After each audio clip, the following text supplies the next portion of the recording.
graduated from Rowan University in the spring of 2022 with a sports communication and media degree. I got to actually call minor league baseball and G League basketball games while I was in school. And then I graduated, and as soon as I graduated, I went to NFL Films in Mount Laurel, New Jersey. And as much as I loved that experience, I miss putting on the headsets. I decided, you know what, talk is cheap. I have a laptop that's in my house, and so 21 months later, here we are, still on YouTube, calling games and building an incredible, loving community on here with the people that I call my Philly freaks with a capital P and a capital H. We go live for every single Phillies, Sixers, and Eagles game, and we do it like old school radio play-by-play style. I'm Jason Joseph, and this is Play-by-Play with JJ. I showed a swung on barrel. Get out to right field. Bye-bye baseball. That baby is long gone. Oops. All right. Good evening, everybody, and welcome on into another edition of Sixers Play-by-Play with JJ. Hopefully, you're all doing well and having yourselves a very fantastic day. Man, it feels like forever since we've been covering this team. And I think that the last time that we covered them was last week, just because we've just been so busy. We've been covering the World Baseball Classic, and it's been such a breath of fresh air, just being able to sort of step away from the Philadelphia 76ers and all the drama that's just been going on with the whole entire organization, all the injuries that they've had to deal with. Now Kelly Oubre Jr. is dealing with an injury. There's no Andre Drummond tonight. There's no Adem Bona. Guys are getting banged up, and it's just really been toxic in that sort of a sense. And, but I wanted to come on here a little bit early tonight for a couple of reasons, and I wanted to do a little bit of a pregame show, of course, leading on up into this game. But number one, I'm really happy to see you guys. I really am. I'm very happy to be back on here, Sixers Nation.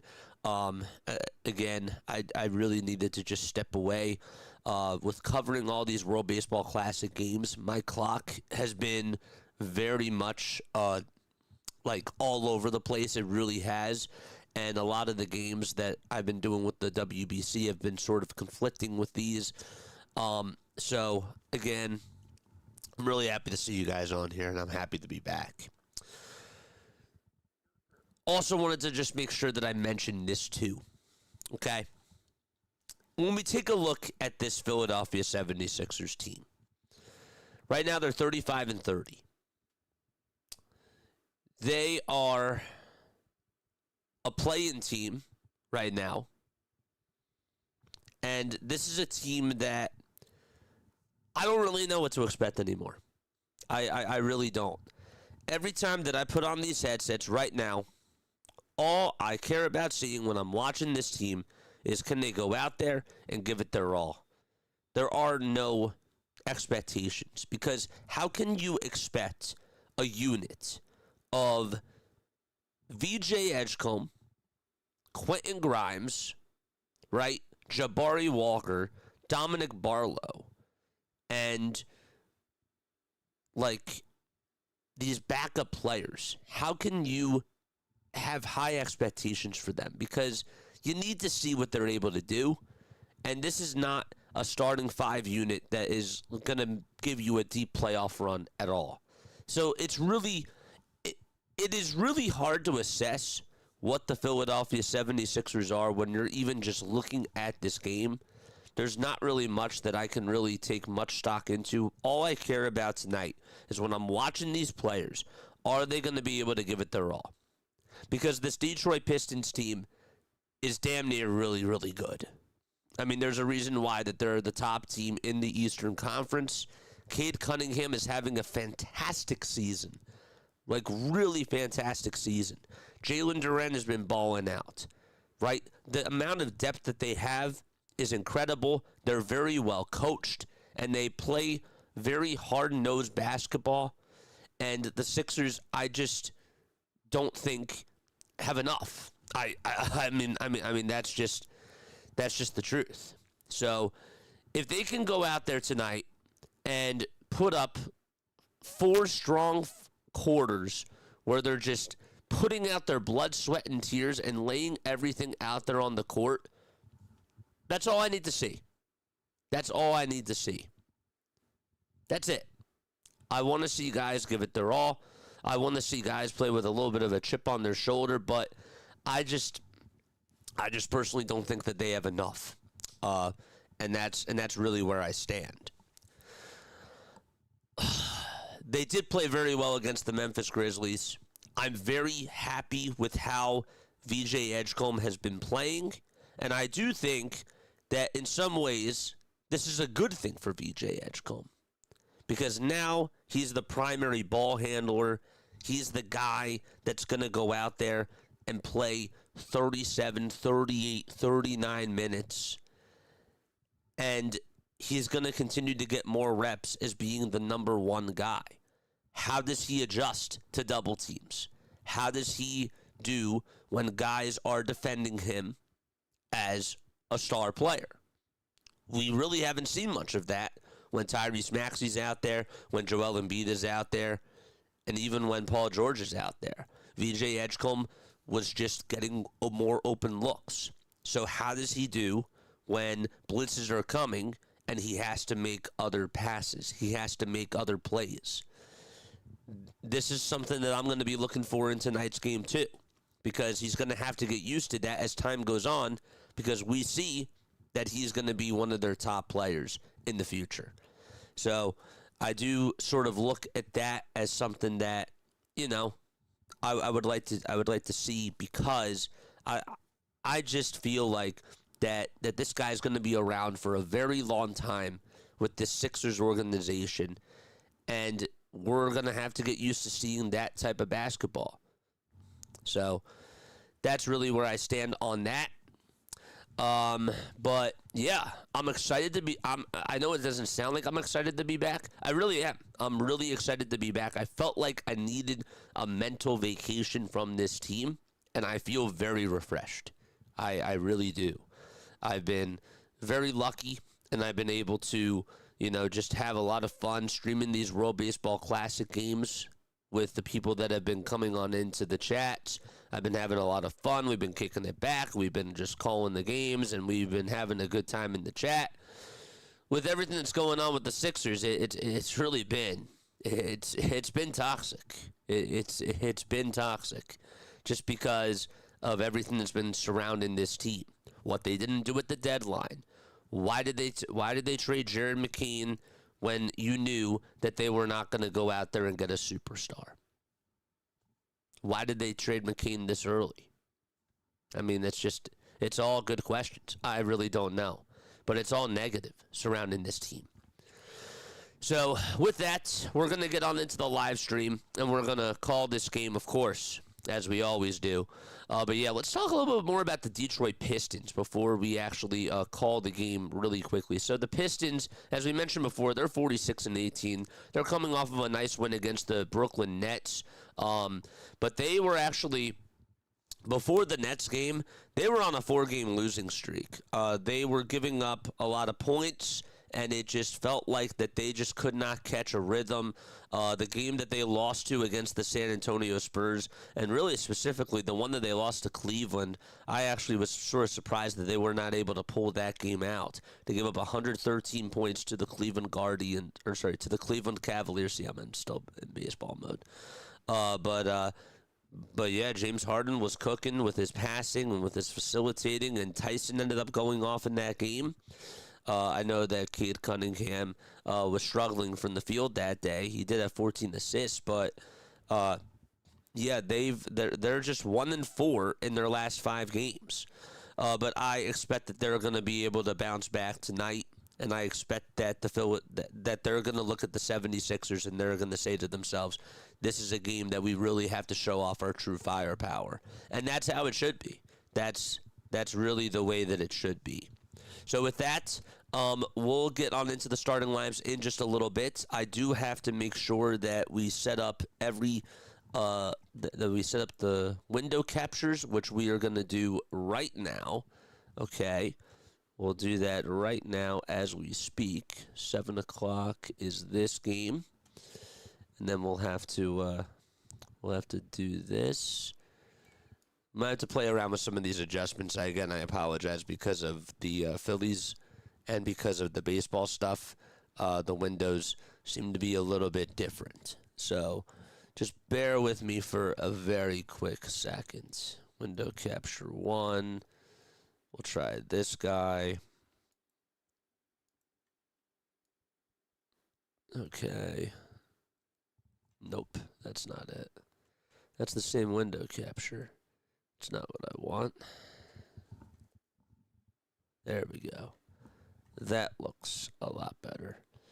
But all right, so let's get to chat. Let's see how everybody is doing. And yeah, man, I'm excited to be here. I'm excited to see you guys very, very much. What's up, Haley? How you doing? Mark, how are you? Money Times CY40 2D. Thank you so much for coming on here, man. Hope you're having a good night, dude. It's good to see you on here as well. Yes, sir. Benjamin's also here. Andrew is also here. Yes. Oh, man. Hit the thumbs up button. Subscribe to the channel. Turn on the bell icons as we go live for Sixers basketball, Phillies baseball, Eagles football. We're doing the World Baseball Classic, and we are also, of course, covering March Madness as well. We will get on into the starting lineups in just a little bit. Tip-off should be underway in about 2 to 3 minutes or so. I want to hear what your final score predictions are for tonight. And honestly, chat, feel free to chime on in because am I being a little bit too negative on this team? Maybe I am. Maybe I'm not being fair, but I got to call it like it is. I mean, they're all banged up except for VJ Edgecombe.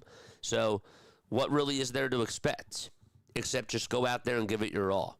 I mean, like, I've been very critical of Nick Nurse. I've been super critical of Nick Nurse this year when it comes to his roster lineups, when it comes to his rotations, when it comes to the play calling and the schematics and all that type of stuff. But even tonight, I mean, like, what can you do? There's just not many guys available. So, like, what really can Nick Nurse do in this type of situation? It's tough. It's very, very tough. Folks, we are also 2 subscribers away from getting to the 8450 marker.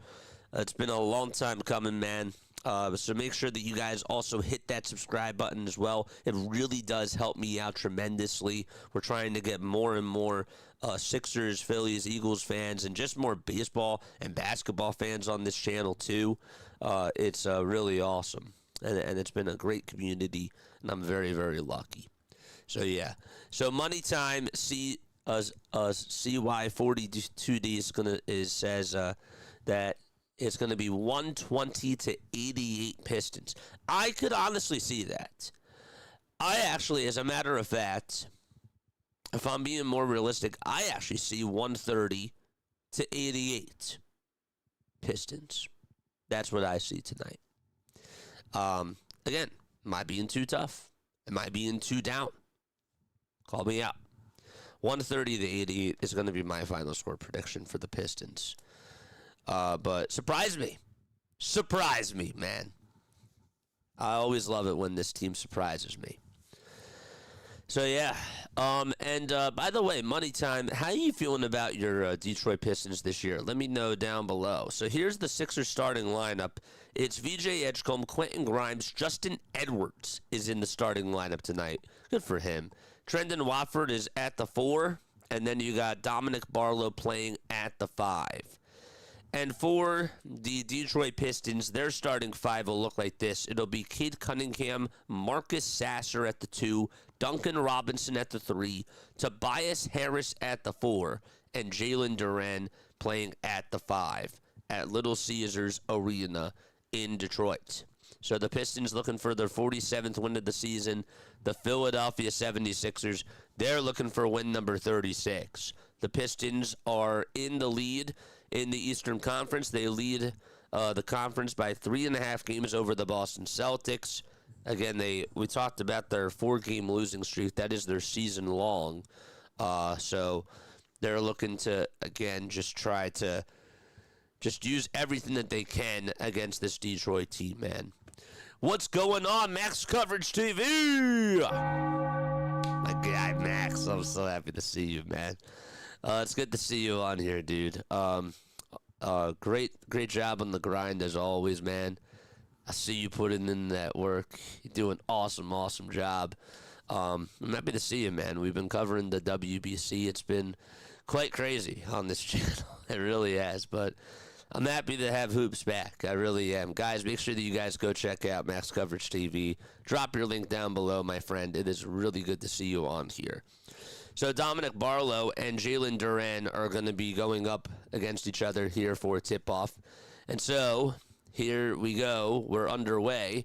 And just like that, it'll be Detroit basketball. There we go. That looks better.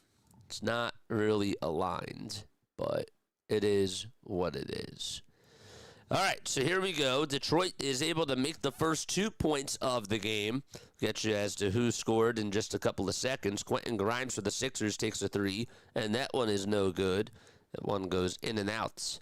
So Tobias Harris running down the lane, kicks it out over to Duncan Robinson, and here's his near corner three is no good. Harris got the rebound, but Justin Edwards got the steal. It's VJ Edgecombe going the other way with a layup inside, and that one won't go. Grimes lost it. It goes out of bounds, and it'll be Pistons ball. All right, so the Pistons are going from right to left, and the Philadelphia 76ers are going from left to right. So it's 2-0 Pistons as they are in their white, red, and blue uniforms. Sixers are in their red, white, and blue uniforms with the white stars going down each side of the jersey. Harris takes an elbow jump shot from the right elbow and is able to connect. Tobias Harris, after Cade Cunningham scored the first 2 points of the game, Tobias Harris able to score the next two for Detroit. And that makes it 4-0. Here's Barlow on a floater inside. The shot clock was winding down. He got it to go, and that makes it 4-2. Excellent play there by Barlow. Detroit with really good ball movement here. Robinson alley-oop pass, and Durant throws it down with the right hand. Wow, he had to jump up for that thing, and he just absolutely threw it down, made it look so easy. 6-2 Detroit. I don't know how the Sixers are going to do guarding that guy when they're just really small tonight. Edgecombe looking to take it over towards the right side, and he crossed over, took it to the right hash mark, and then lobbed it to nobody. No one was there, and it went on out of bounds. Let's go. All right, taking the much-needed night off, man. Dude, you deserve it, dude. I've seen you putting out the work and everything, man. I have a lot of respect. You know I have much love and respect for you, my guy. Here's Duncan Robinson on the catch-and-shoot three, and that's up and in. And he was left wide open there. 9-2 Detroit. Watford responding on the other side, getting a little baseline floater to go. And so it's a 5-point lead for the Pistons. Harris, a catch-and-shoot three. Not that time. Edwards got the ball, and then he got slapped right in the face. Justin Edwards just got slapped in the face there, and a very late foul signaled. He has his jersey over his head as he's squatting down, looking at the replay as Edwards got the ball. Duncan Robinson, I don't even know, was there any contact there? Let's look again. Oh, yeah, Jalen Duren just had a hand right over to his face, and he just sort of slapped him, whacked him right in the head. Ouch, that's got to hurt. Haley, thanks so much for being on here. All right, keys for the Philadelphia 76ers tonight, chat. Just keep it close. Try to keep it as close as possible. You know that the 76ers are small. You know that the Detroit Pistons have a lot of really good passing. They have really good defense. Just try to make it close and just don't be careless with the basketball. Watford over on the far wing at the three-point line. Looks to swing it over to Grimes. Grimes over to Edgecombe. Takes it over to the baseline. Jab step and the floater. No. And then it was Terry that went out there. Terry playing for the Sixers was trying to be a little bit scrappy. Almost got a rebound, but then he lost it, and it went on out of bounds. What is going on? James is here. What's going on, James? How you doing? Let's go. All right, just got in touch with my bookie, John T-Bone got it all on the Phillies winning this year. Let's go, BT. Let's go, baby. I love the sound of that, my friend. Good to see you on here. Here's a floater inside by Quentin Grimes. That one won't go. And the tip back is up, and it's good. That'll make it 9-6. That was VJ Edgecombe on the follow-through. And the Pistons are going to get the ball back.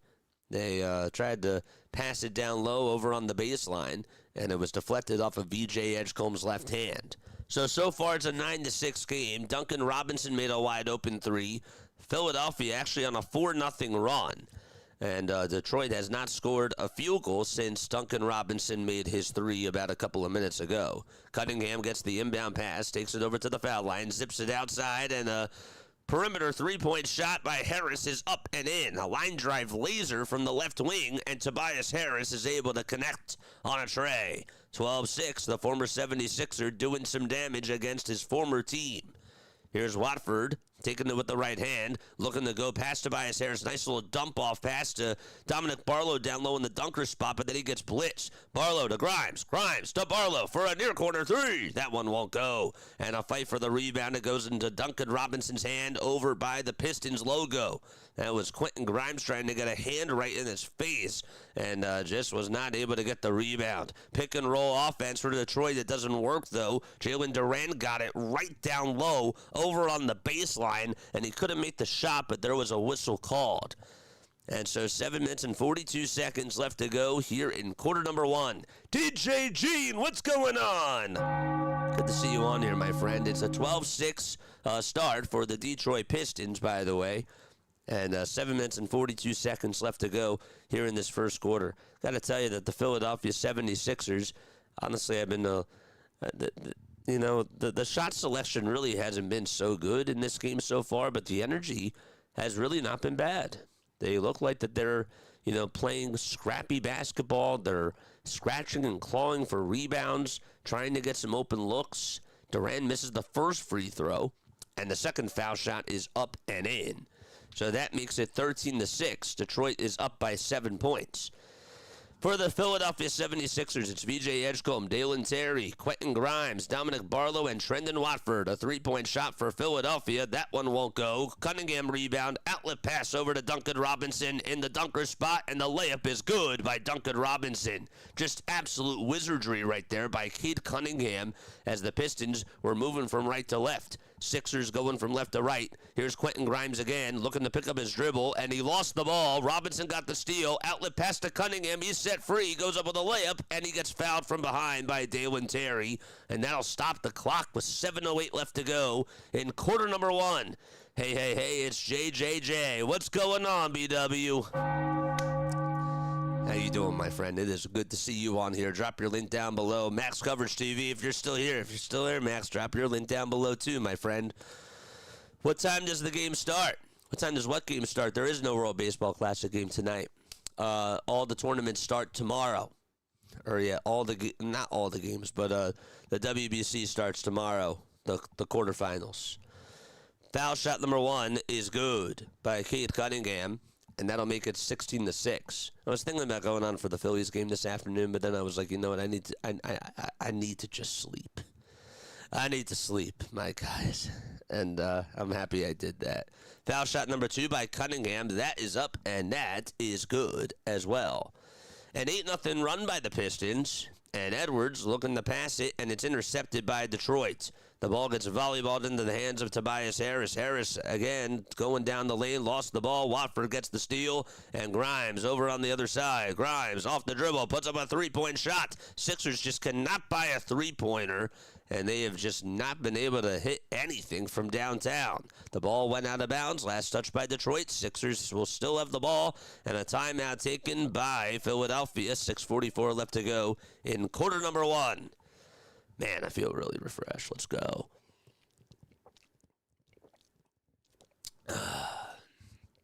This is great.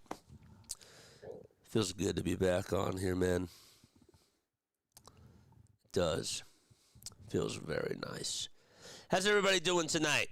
I'm really happy to see you guys on here. Some of you, it's really cool to see you guys, because I know that some of you guys have been following me for the WBC, but it's really cool to see you guys on here for another sport, you know?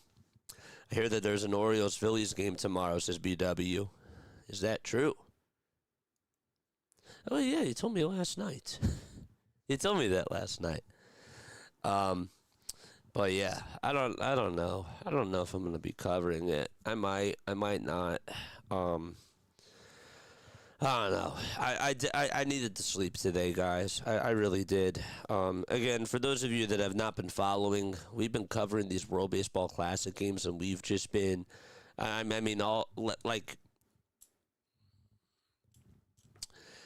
I've been having such a fun time doing these games. Do not get me wrong. I said this on my post. I said this on my stream yesterday. I'm by far having the most fun that I've ever had streaming. I'm genuinely happy. I'm really taking everything in, and I'm just enjoying every second because A, I'm watching really cool baseball, but also B, I feel like at the same time, like I don't really feel like I'm pressuring myself as much, you know? And that's such a really good feeling because, I mean, again, I don't know if you guys checked out my post that I said, but, some of you guys probably couldn't even tell, but during the months of November and December, I felt like streaming was more of a job. I really did. Like, at that point, I was so down on myself. I was constantly comparing myself to others. I was putting myself down, and it got really, like, bad. It really did. And, I was planning on having a big year this year for streaming, and I had a really cool conversation with a lot of my friends and even my family, and, one person really, just put words in my mouth and pretty much was like, you're not a quitter. Like, that's not like what Jason Joseph does. Like, JJ's one thing, but like, Jason Joseph is the human. And like, when he put it like that, it was really inspiring, and I have just been very lucky because I've been able to just do a lot of planning during the months of January and February, all for just this whole entire year. And every second that I've been having these headsets on, I've truly 1000% have embraced every single second. And none of this happens without you guys, and none of this happens without the just undying amount of support that you guys give me, 17-8 is the score. We are back in the swing of things as the Detroit Pistons lead it by 9. Here's a 3 by Philadelphia. That one won't go, but Dominic Barlow on the putback is able to float it up and in. That was beautiful. 7-point lead for the Pistons. 6:05 left to go here in quarter number 1. Durant gets it down low and actually delivered it over to Cade Cunningham, and Cunningham was able to posterize his defender and make a nice little layup out of it. Excuse me, that was bad. 6 points and 4 assists for Cade Cunningham so far, and this is just what he does. Great passer, great facilitator, great shot maker. He's just great at everything. Did I say great? Because he is awesome. Sixers miss another layup again. It's Cade Cunningham running down the lane, leaving Duncan Robinson wide open for a 3, and that one won't fall either. Sixers get a rebound. It's Dominic Barlow over on the fast break, who gets it right on the left side of the baseline. Pass it over to Terry, and the Sixers will reset it at the top of the key. Sixers moving from left to right. They're down by 9. 5:15 to go here in quarter number 1. Barlow gets his shot blocked by Duran. And here's Duncan Robinson with another tray. And he makes it again. 22-10. Duncan Robinson has just been firing up flamethrowers, and he's been knocking them down. He's had a very good season shooting from 3. And he's been very good. VJ Edgecombe looking to buzz his way downhill over on the interior, and he gets fouled by Jalen Duran. So 22-10 is the score. Sixers are down by 12. Again, no Tyrese Maxey, no Kelly Oubre Jr., no Andre Drummond, no Adembona, no Joel Embiid, and no Paul George, which is just absolutely crazy. Let's go Sixers. What's up, LP? How you doing? Let's go. All right, 22-11 is the score. 4:55 left to go here in quarter number one. But yeah, chat, like I truly do mean that. And it really took me a lot of time just to open up and just talk about like how, like, you know, November and December were really tough for me. Like, they were really tough. And some of my friends, even people that were online, they really didn't know, like, how bad it was. You know? 4:45 left to go here in quarter number one. And here's a two that's up and it's no good. Cam Payne gets the rebound for the Philadelphia 76ers. Payne to Walker right down Broadway. Lays it up. Lays it on in. Cam Payne, who had 8 threes in that game against the Memphis Grizzlies. That dude was shooting the lights out. Ends up making a nice pass there. Here's Justin Edwards, who gets a steal. Goes up against Holland. And the layup is no good. It's 22-14, 4:26 left to go in quarter number one. LP says, I'm chilling. What's going on, man? Good to see you. We are 2 subscribers away, folks, from the 8450 marker. 2 subs away. Cam Payne, 32 points. He was 8 for 8 from downtown in that last game against the Memphis Grizzlies. Foul shot number 1 by Justin Edwards. That's good. Hey guys, what did you actually think about Bam Adebayo's 83-point performance? That's been like the hottest topic. It really has. And obviously, you can understand why. The foul shot is good. 22-16 is the score. Sixers are down by 6 points. 1 sub away from 8450. Whoever just subbed, thank you so much. Drop your name down below. Sixers lost the ball, and Detroit has it, and the ball goes out of bounds. Last touch by the Sixers. There's Kevin Huerter. Here's a guy that obviously has done a lot of damage against the Philadelphia 76ers, especially when he was an Atlanta Hawk. He'll inbound it over to Cade Cunningham. 3 seconds left on the shot clock. Edgecombe guarding him. Cunningham with a step-back three-point shot. It was great defense by VJ Edgecombe. Sixers get a rebound. Payne got it over to VJ Edgecombe. He tries to go from coast to coast. Can he make the shot? No. And the ball goes out of bounds. Last touch by Kevin Huerter as he attempted to get the rebound there. And it'll be Sixers ball right on their own baseline. Yes, sir. 22-16. Detroit has held Philadelphia to 16 points so far. Sixers get an inbound pass. That goes to VJ Edgecombe. He's been struggling in this game so far. VJ is 1 for 6 shooting-wise from the field. Edgecombe looks to deliver it back over to Cam Payne. Sixers going from left to right. Payne in between the circles. His three-point shot. That's no good. That's his first miss that he's had in a couple of days. Again, he was 8 for 8 in that game against the Memphis Grizzlies, and he misses his first 3 of the game. Cunningham looking to take it over to the foul line. Now drives it inside. Passes it back over to Holland. Holland's layup is no good, and we have a foul called. It'll be a foul on Philadelphia. So VJ with 4 points and 3 rebounds so far, leading the way for the Philadelphia 76ers. They're just really not as tall tonight, obviously, and just are lacking in size. Foul shot number 1, that's up and that's in. I'm making fish and chips with lobster bites right now. That sounds really good. That sounds great. Joe's here. What's going on, Joe? How you doing? Good to see you on here, my friend. Foul shot number 2, that's up and good as well.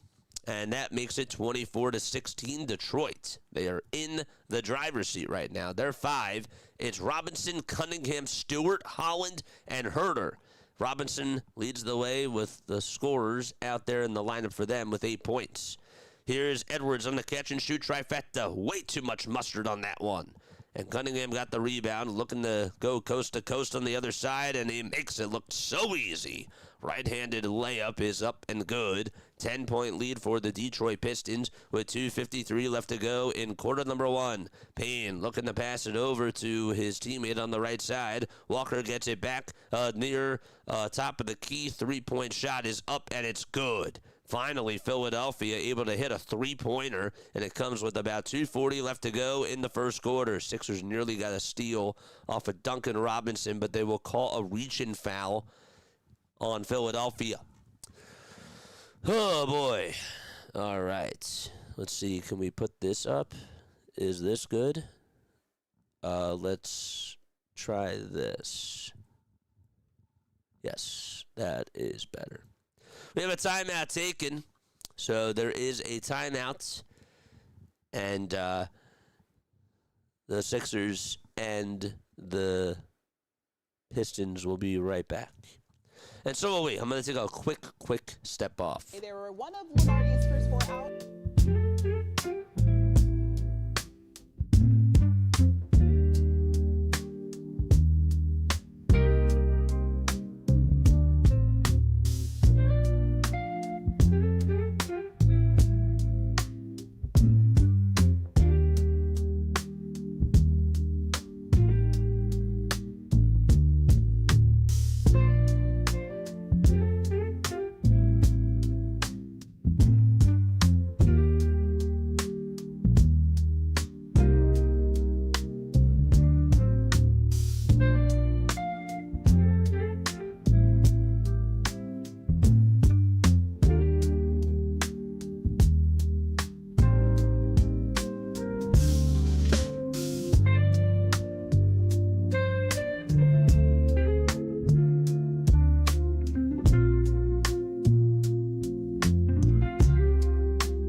Back, baby.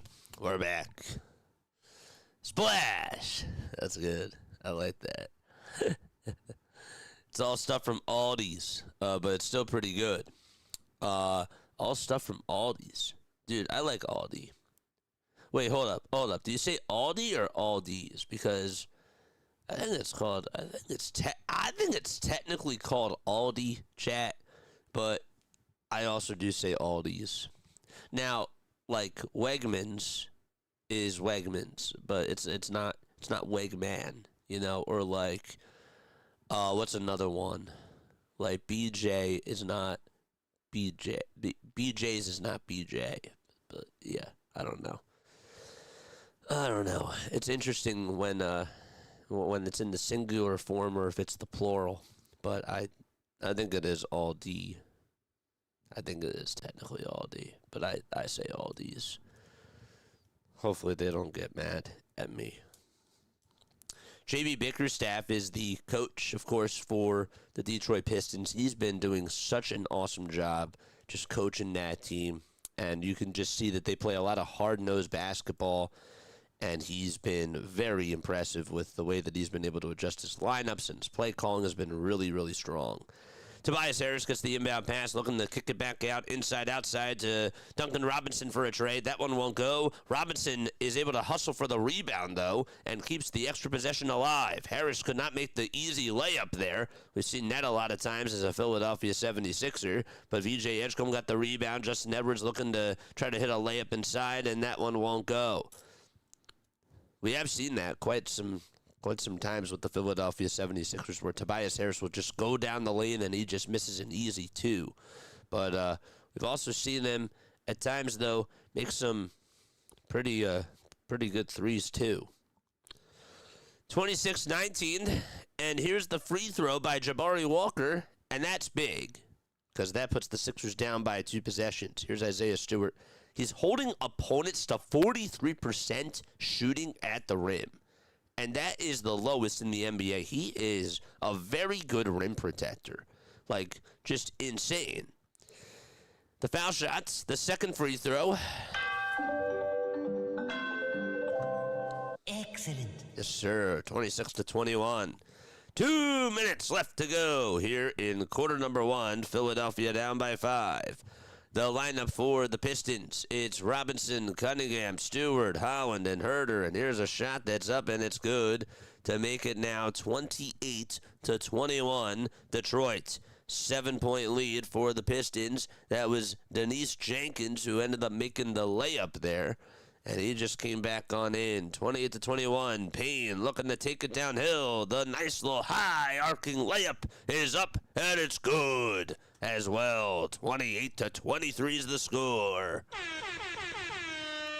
Here comes Detroit on the other side. Holland trying to be aggressive. Lays it up and in, and will go to the line for an and one opportunity. Sixers, I thought, played a really good defense there, but there was a little bit of some contact down low on the block. And that was from Jabari Walker. Not just a little bit. Now I'm looking at the replay. JJ, what are you talking about? He hit him right on the head. You can't do that. You can't do that at all. 30-23. And the and one opportunity is good for the Detroit Pistons. 1 minute and 23 seconds left to go here in this first quarter. It's Payne at the logo as the Sixers move from left to right. Cam Payne looking to try to get some space. Puts up a three-point shot on the near wing. Bullseye! 31-26. Cam Payne has been very active shooting-wise over these last couple of games and has done an incredible job. Here is Tobias Harris again over on the low block. Edwards guarding him. Sixers provide a double team, and Harris makes an excellent pass over to Isaiah Stewart as he lays it up and lays it on in. 33-26. Philadelphia down by 7 points. 45 seconds left to go. Payne, another three-point shot. It's a little bit off right there, and Herter chases the rebound over on the left baseline. So the Sixers trying to play defense again. Herter is double-teamed and now being heavily guarded just by Justin Edwards. Stewart's back downhill over to Tobias Harris. Harris looking to get some space. Kicks it out again. Harris gets it back, though, a near corner three-point shot, and he throws that one down from another area code. It's a 10-point lead for the Detroit Pistons. Excellent play call there, and just an excellent pass made by the Detroit Pistons as well. Looked like that was Herter that got the assist. 12 seconds left to go here in quarter number one. And the shot clock's unplugged. It's Cam Payne again, looking to attack, go downhill, and he gets fouled by Isaiah Stewart. I was going to say he had to deal with a lot of contact there. And 4 seconds left to go on the game clock. Gosh, Aldi is underrated. They switch things in and out, but when it hits, it's best bang for your buck. No, absolutely. It really is. Shout out to Aldi, man. It is Aldi Incorporated. Okay, but I still call it Aldi's. Don't tell them, though. Don't tell them that I do that because then they're going to get mad at me. 36-26, and the free throw by Payne, it goes in and out. 22.3 fouls per game for the Detroit Pistons. That is the most in the NBA. That's the only thing about this Pistons team that sort of makes you cringe a little bit. But if that's the only thing, I mean, like, you're a pretty good team overall. Free throw number 2. Excellent. Stewart looks to pass it over to Tobias Harris, and Harris takes it over towards the half-court marker. It's going to be touched by Cam Payne. It goes out of bounds, but right before it went out of bounds, time expired. All right, so we end the first quarter. 36-27 is the score. The Pistons are up by 9 points, and they'll be back in just a few minutes. Yes, sir. Hit that thumbs up button and subscribe to the channel as well. The name is Jason Joseph. This is Play-by-Play with JJ. Let us know how you guys are doing, where you guys are tuning on in from, and we will definitely shout to you guys out.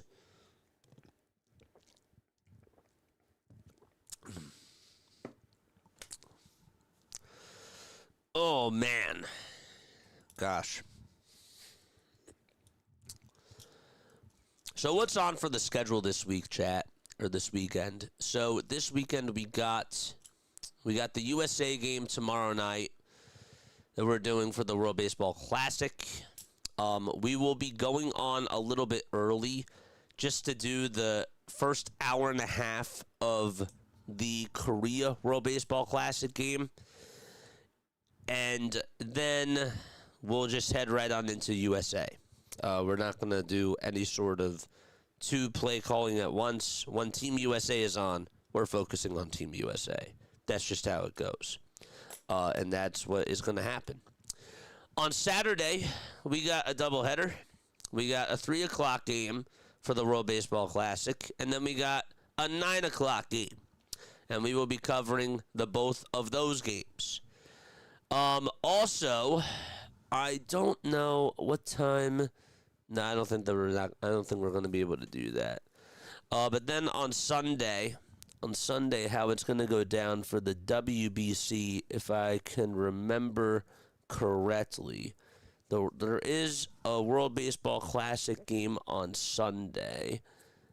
Where is the WBC schedule? There is a game on Sunday. That game is going to be at 8 o'clock, and we will also be covering that as well.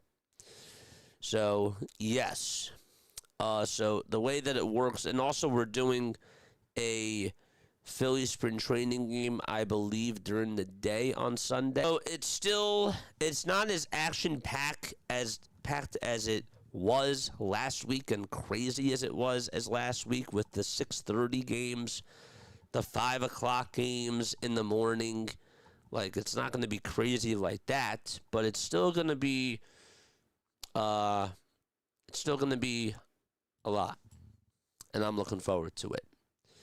Hit the thumbs up button, subscribe to the channel, and turn on the notification bell icons to one more sub till we get to the 8450 marker, chat. It's nice. Very, very, very, very, very nice. All right, let's put this over here.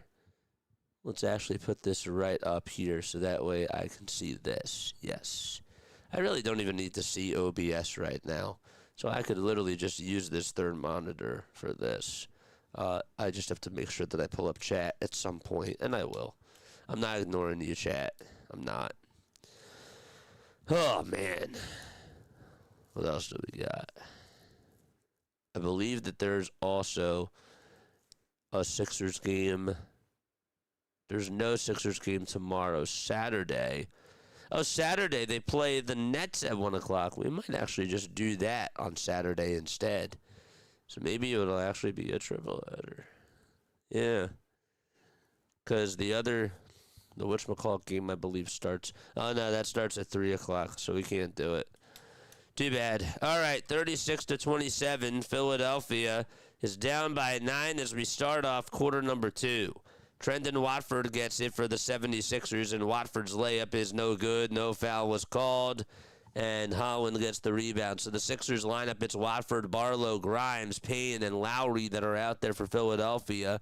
And for the Pistons, they got Cunningham, Stewart, Holland, Green, and Herter.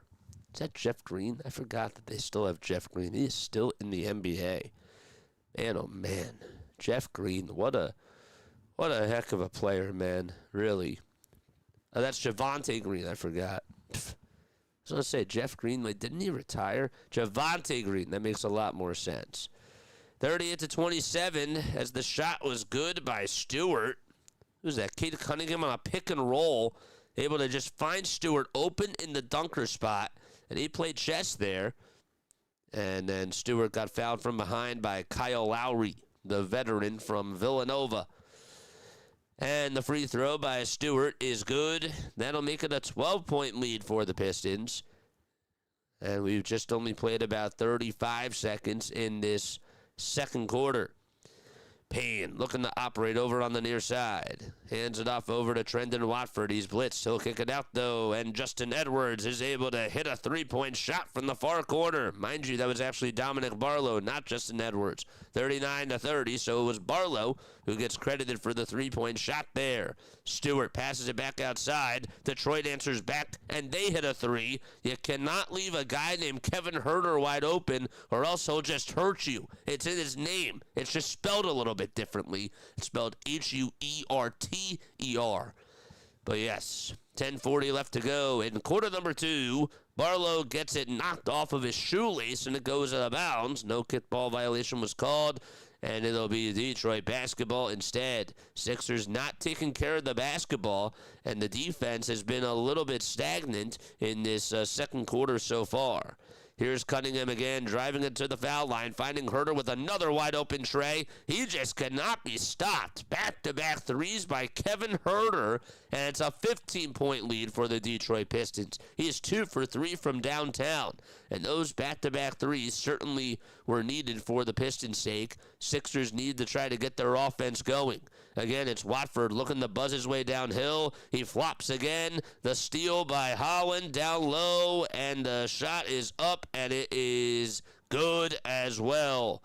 Holland able to take it right down Broadway against Campaign. Payne tried to sacrifice his body. That didn't work that time, and it is called a blocking foul instead, and Holland will go to the line for one more. They're just way too small. They really are. Sixers are going to challenge this. They believe that Campaign was out of the restricted area and he set his 2 feet. And we'll see what the call is once they come back from a break.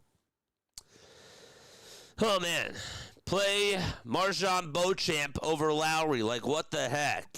Well, to be completely honest with you, Sovereign Redemption, I mean, like, at this point, like, I hear you.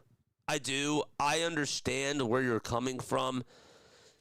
But also, like, let's be real for a second. Do you think that if they play MarJon Beauchamp, that is going to be the reason why they win this game? I'm not trying to diminish your point. I'm not trying to diminish your point at all. I'm just thinking, just from a hypothetical standpoint, does that mean that they're going to win the game? That's all I'm asking. I'm not trying to diminish your point because I actually think that you're right. I think that MarJon Beauchamp deserves some more playing time. I do. Especially when there's not a lot of bigs that are out there. Now, to be fair, I don't know if the Delaware Bluecoats played today and if he was made available for the lineup. That I should probably double check right now. Because that could also be a factor as to why, too. But he might just be in the lineup today. I don't know. Let's see. Let's look at the box score. Oh, yep. He's right there on the bench. He's right there on the bench. Now, also, to be completely honest with you, too, I play Tyrese Martin over Kyle Lowry. I really would. Not saying that Kyle Lowry doesn't deserve any minutes with this roster that they have, but I would personally still take Tyrese Martin over any of those guys. Dalen Terry, 7 minutes, nothing. Not a single point. Oh, man. What's going on, Bilbo? How you doing, my friend? Good to see you on here. Why doesn't Nurse play Beauchamp? I hear you, man. Oh, man. They are definitely going to lose tonight regardless. Yeah, I hear you. But, you know, again, like, I'm not trying to diminish your point at all. I'm really not. I'm just thinking because, like, I know people are probably, like, shouting, like, at their TV, and they're like, well, like, I'm not saying that this is you, but I know people that are, like, irrational in the sense where they're just like, well, if they play Beauchamp, like, they could actually, like, win this game. You know, and, like, that's, like, where, like, I draw the line with people because it's like, if MarJon Beauchamp is the reason why you win, then why isn't he playing more? Like, you know what I'm saying? Beauchamp is in Nurse's doghouse, Martin over Lowry too. Yeah, exactly. Like that's not rocket science to me, guys. It really isn't. Okay, you have another big that's on your bench. He's not like a big. He's not a big. Gosh, but you know, he gives you some size. He gives you some athleticism. So why not give him a couple of minutes? Why not see what he has? Try to boost his confidence. Try to get him out there. Maybe dial up something, and maybe something works. I don't know. Here comes Detroit on the other side, though, and there's the little alley-oop jam that's up and good to make it 47-30. All right, so we are back in action right now. 47-30 is the score. Sixers lost the ball. Turnover by the Philadelphia 76ers. Cunningham takes it downhill, gives it back outside. Herter with his third 3 of the game. Can't do so there. and Holland comes away with the rebound. Herter thought about getting a second try. Instead, he was unselfish, and the three-point shot on the other side is no good for Detroit. All right, Sixers able to dodge a bullet there, and Quentin Grimes nearly got the ball intercepted. It was almost picked off by Cade Cunningham, but the Sixers keep the possession alive. Payne steps back, hits a corner three. Sixers down by 14. He had a hand in his face, too. It's such a weird-looking shot. Just watching Cam Payne just shoot that three-pointer, but it is money when it is good.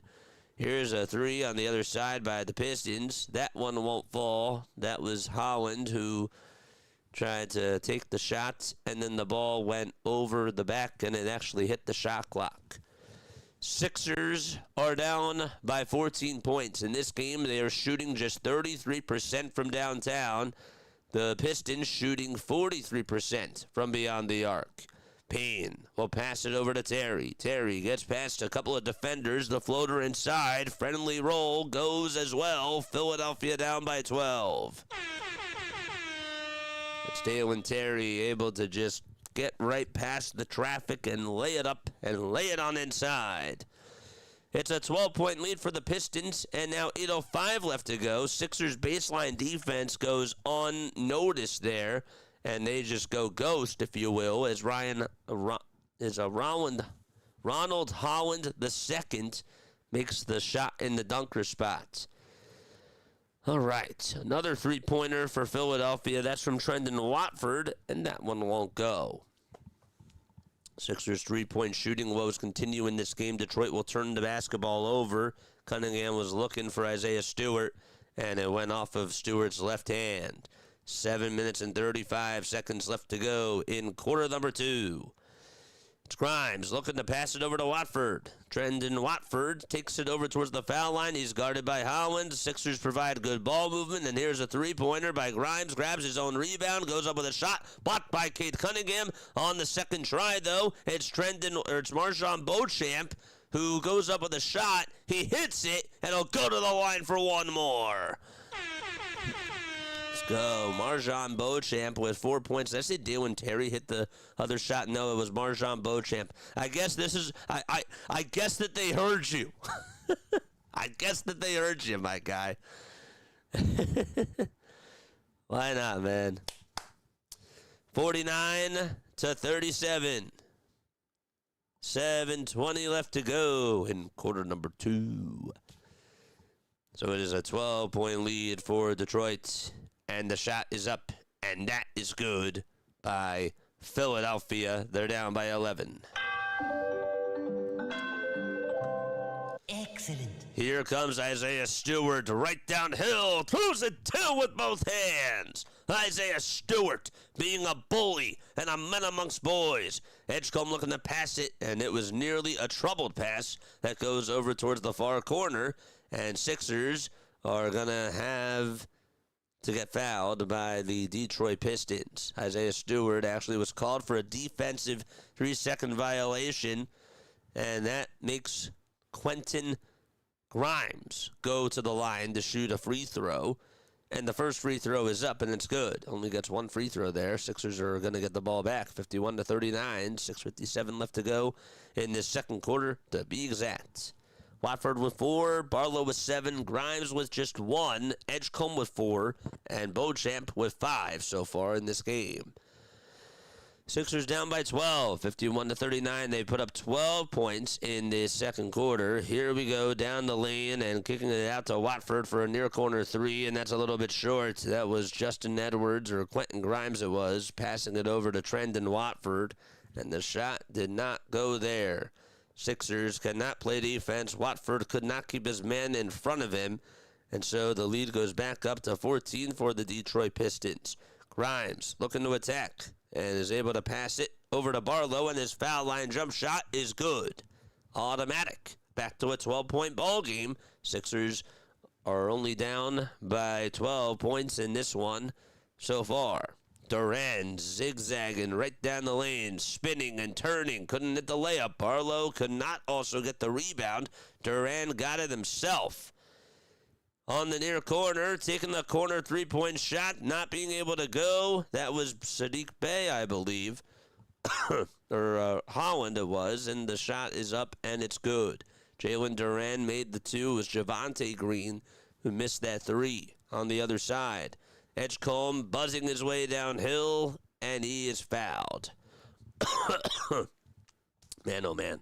So far in this first half, what I've been seeing from the Philadelphia 76ers is I think that they played pretty strong in this game. I think that they're keeping up with the Detroit Pistons. I also think that the Pistons have left a couple of shots on the board, and the Sixers are just staying within striking distance. I mean, like, they're not really letting this game get away from them right now. Now, that obviously can change as the game does move on, but so far, really not a terrible game from the 76ers. And I do take that as, I guess, a positive. 5:46 left to go here in quarter number 2. Free throw by Edgecombe. That's up and in. Excellent. So it is a 12-point lead for the Detroit Pistons.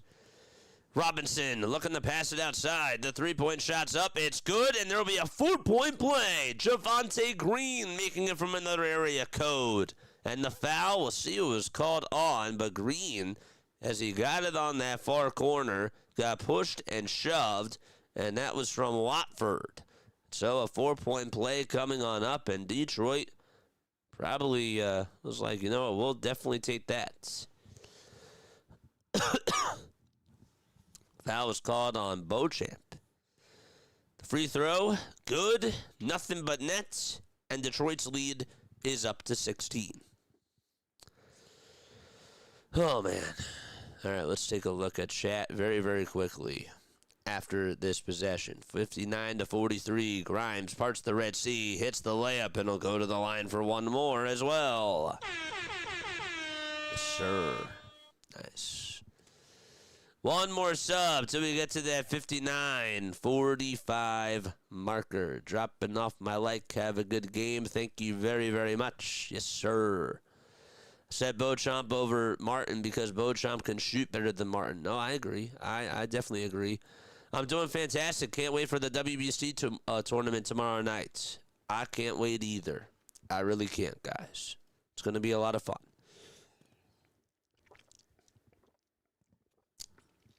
The and one's no good, so it stays a 14-point lead for the Detroit Pistons. And the Philadelphia 76ers have got to play defense here.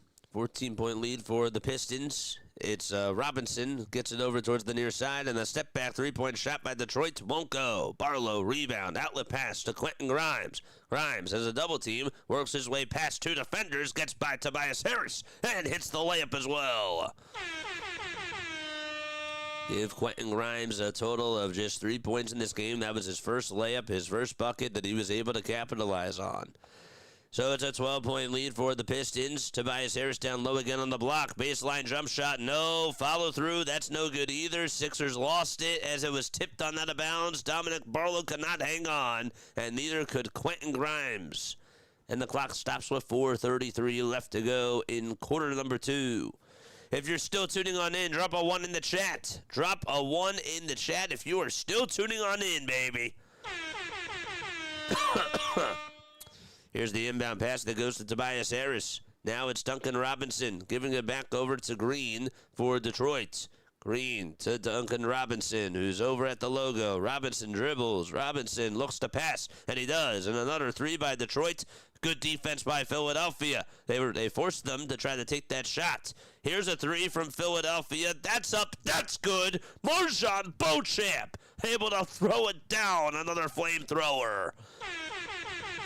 Ever since he came into the game, he's been a spark plug, and Detroit has just not been prepared for that as well. It's back to a single-digit lead. Detroit miscommunication. Terrible pass made there by Jenkins, and it went into no man's land. It was a bounce pass that was supposed to go to Duran. Oh, gosh. Paul Reed is also on in the game for the Detroit Pistons. 59-50 is the score. Barlow on the drive to the basket. Lays it down with both hands.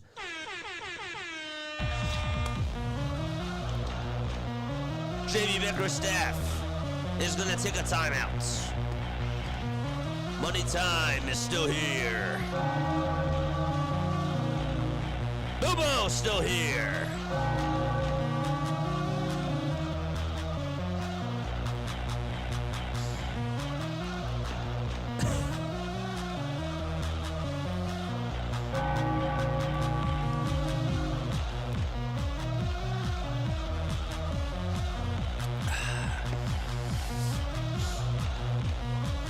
We'll take it.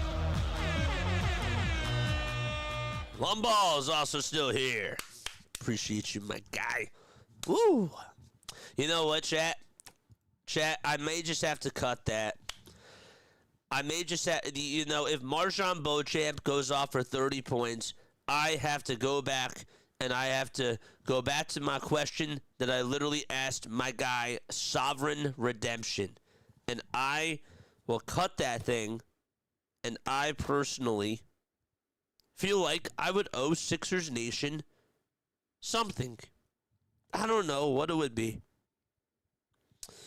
But I feel like I would owe maybe a written like declaration and just sign my name on it and just have like a full page of like, you know, apologizing to Marjon Beauchamp and the Philadelphia 76ers organization. I don't know. But if he does put up like 30 points or something, I take back everything that I said. I do. I feel like I would owe them something. I don't know.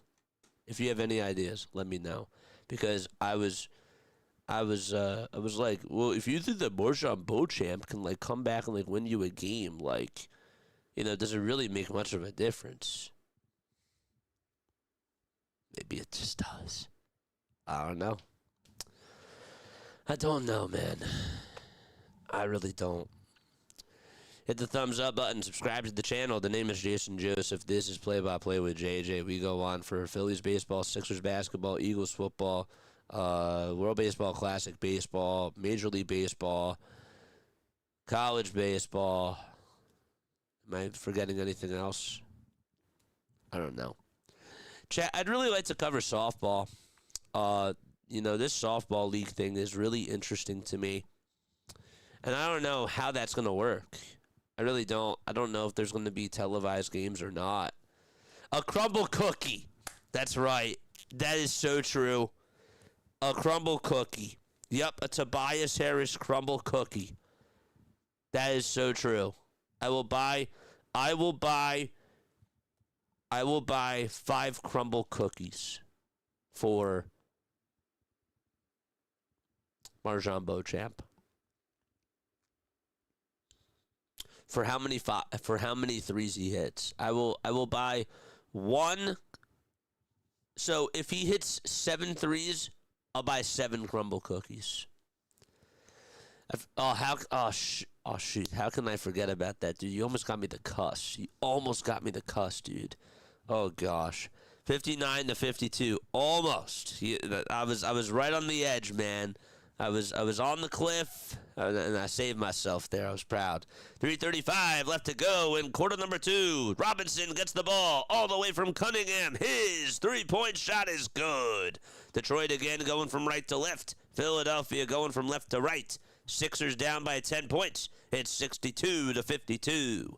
3:20 left to go in quarter number 2. Sixers just play hot potato. The ball finds Grimes. His three-point shot, too much on it, and the ball goes on out of bounds. I thought maybe Justin Edwards was going to get over to that ball over on that far corner near the baseline, and he was just a step late. Gosh, come on. 62-52 with 3:05 left to go in quarter number 2. The lineup for the Detroit Pistons. They got Cade Cunningham out there, Tobias Harris, Marcus Sasser, Paul Reed, and Duncan Robinson. And speaking of Robinson, well, speaking of the devil, he just made a nice little 2 to make it 64-52 for the Detroit Pistons. Edgecombe looking to pass it. Edgecombe gives it over to Justin Edwards, and it's Justin Edwards who gives it back to VJ Edgecombe as the Sixers again go from left to right. Edgecombe steps back, looks up for a three. In and out it goes, but the tip back is good by Edwards. Justin Edwards boxed out. Kate Cunningham gets a steal from Cunningham and throws it down again. 64-56. Justin Edwards able to play solid defense, and Cunningham did not even see him right from behind. 2:10 left to go here in quarter number 2. Sixers only down by 8 points. It's Cunningham who's trapped, gives it back over to Holland. Sixers get another steal. Barlow gets it. Here comes VJ Edgecombe flying down the cup. He kicks it out over to Edwards, and we have another foul called on the Detroit Pistons. How about this scrappy basketball that the Philadelphia 76ers are playing? I mean, Cade Cunningham just did not even recognize that Justin Edwards was right behind him, and he just snagged the ball away, and Edwards was able to get 4 points in the span of 12 seconds. We'll take it. 64-56, Philadelphia only down by 8. It's Edgecombe who inbounds it from the near sideline, gives it over to Watford, and now it's Edgecombe again, giving it over to Quentin Grimes. Grimes needs some space. Grimes looking to pass it over to Barlow. Good basketball movement by Philadelphia. The ball finds Edgecombe for a three on the far corner, and in and out it goes. Oh, darn it. I really wanted him to hit that shot there. Cunningham with a fallback 2-point shot. That one won't go. Sixers get a rebound. Grimes moving the tempo. Grimes over to Watford. His two is good. It's a 2-possession game with 90 seconds to go. What a run by the Philadelphia 76ers. And again, just excellent ball movement coming from both sides. Look at the double team in there on Cade Cunningham. Sixers again get another steal. Bad pass by Cade. And here's a three for Philadelphia. That's no good. Grimes gets the rebound. It was Justin Edwards who attempted the three, and Quentin Grimes was like, I got the board. I got you, big fella. 59 seconds left to go. It's Grimes at the top of the key. Takes it over towards the left elbow. His two is good. It's still a 2-possession game, an 8-0 run by Philadelphia. 64-60, and Detroit just letting the Sixers back in this game. And they nearly turned it over again for the third time. Cunningham looking to pass it again, and another steal for the Sixers. It's Grimes who goes up with a layup. It's blocked by Cade Cunningham. Good defense on both sides. 30 seconds left to go. And here's a shot by Detroit. It's Tobias Harris making the two at the baseline and one. Oh, darn it. Tobias Harris got it right on the baseline. He was cutting from that far corner at the three, and he took it right down over towards the cup, and he got fouled from behind. And that was on Dominic Barlow. Just a little bit of marginal contact there. 29.1 seconds left and 24 seconds on the shot clock. Harris trying to make it a 3-possession lead with this free throw. This would be huge, and he does. 67-60. That just sucked the life out of the Sixers on that play after they were making that nice little run to end the second quarter. 22 seconds left to go here in quarter number 2. It's Grimes again who has the basketball. Quentin Grimes in this ball game was 7 points. He's 3 for 10 from the field. Grimes over at the logo. 10 seconds left on the shot clock. He'll pass it over to Edgecombe, and Edgecombe lost the ball. It just slipped on out of his hands like butterfingers. It was a wide open pass, and he just could not hang on to it. Robinson looking to pass it. Robinson gets it back from Paul Reed. Robinson has to go quickly. The ball almost got stolen again. Edgecombe nearly came away with it. Here's a reverse layup. It's up, and it's good by Paul Reed. It'll count 69-60. I thought maybe, just maybe, VJ Edgecombe would get the steal. He could not hang on to the ball, and because of that, it was 5-on-4 basketball, and the ball went back into Duncan Robinson's hands, and then he was just able to find a wide-open Paul Reed, and Reed just got the shot off. The layup was good with 0.4 of a second to go. How about that? So Detroit ends it with a 5-0 run. 69-60 is the score, and we go into halftime after all of that. Oh boy, let's breathe. Breathe, breathe, breathe. 69-60 is the score. Almost OMG, crumble cookie, dude. I could go for one of those. I really could. I love those crumble cookies. All right. So yes, let's try to dissect everything that happened in that first half. First and foremost, okay, this Sixers team is down 7 players: Kelly Oubre Jr., Andre Drummond, Adem Bona, Joel Embiid, Tyrese Maxey, Paul George. That's 6, but still 6-7. Sorry, chat. I didn't mean to make that joke. But yes, they're down 6 guys. And yet the fact that they've been able to keep it this close, that's nice. That's really cool. I also have to, I must say, at the Pistons, I'm surprised at how poorly they played in that second quarter, because towards the end of that second quarter, I don't know if you heard this from me or not, but a lot of sloppy plays from Cade Cunningham. Really, just some bad passes. The Sixers decided, you know what, we're going to have to double team him. And in that spot there, I did not think that was a bad decision by Nick Nurse. I don't like it how many times he decides to go to the double team. It feels like he does it every single game. But in this situation, I mean, there's really not much you can do. You don't have a lot of size with you. You don't really have a lot of guys that are, consistently playing together. So you're sort of desperate, right? So you got to throw the kitchen sink at Cade Cunningham and try to make him make plays. And Cade has been really bad with the double teams today. He really has. Especially in that second quarter, we saw him pass the ball away 3 times and just deliver 3 straight turnovers. He also got the ball turned over when Justin Edwards was on him.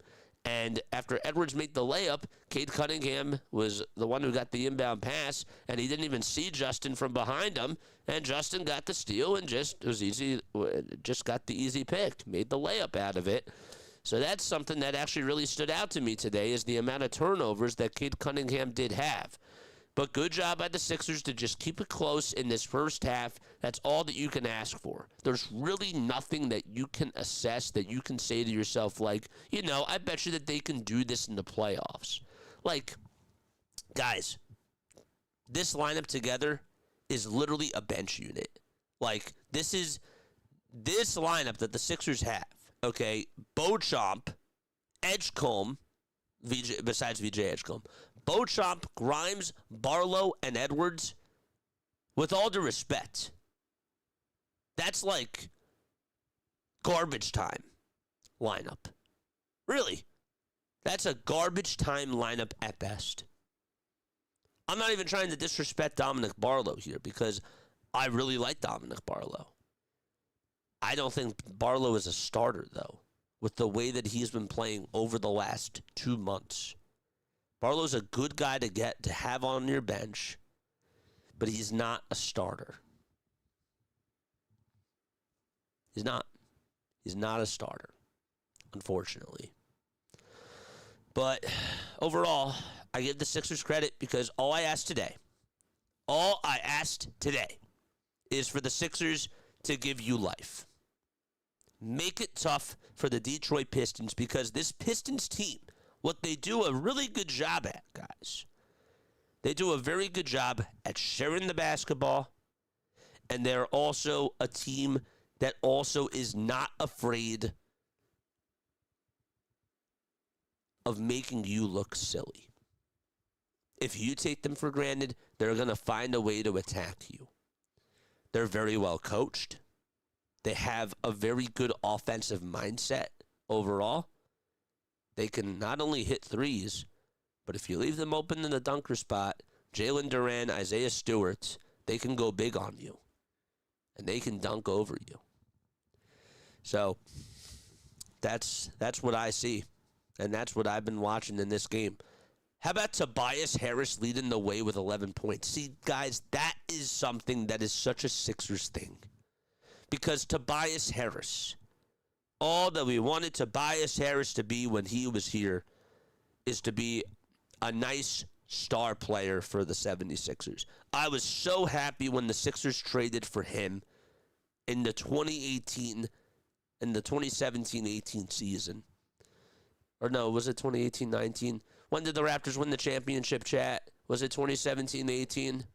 I believe it was 2017-18. Yes. I thought that when they traded for Tobias Harris, I thought that would be a really good compliment to Jimmy Butler. They got Mike Scott out of it. They got Bogdan, Bobby out of it too. And I thought that was a really good trade.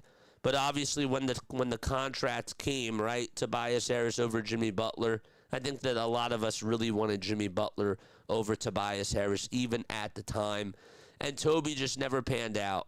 He really didn't. We've seen him miss so many wide open layups. We've seen him come short in so many big time moments. And we will never forget 2 points in 41 minutes against the New York Knicks in the playoffs. Because that was Tobias Harris that we saw. That was the Tobias Harris that we saw. It really was. So it's just, of course, he's gonna score 11 points against us in one half. It's just gonna happen. Because why wouldn't it happen? You understand what I'm saying? So, yeah, Sixers have been physical. I feel like that the Pistons haven't necessarily, they didn't really take them seriously in the second quarter. But give the Sixers credit because that's what happens when you're an underdog. That's what happens.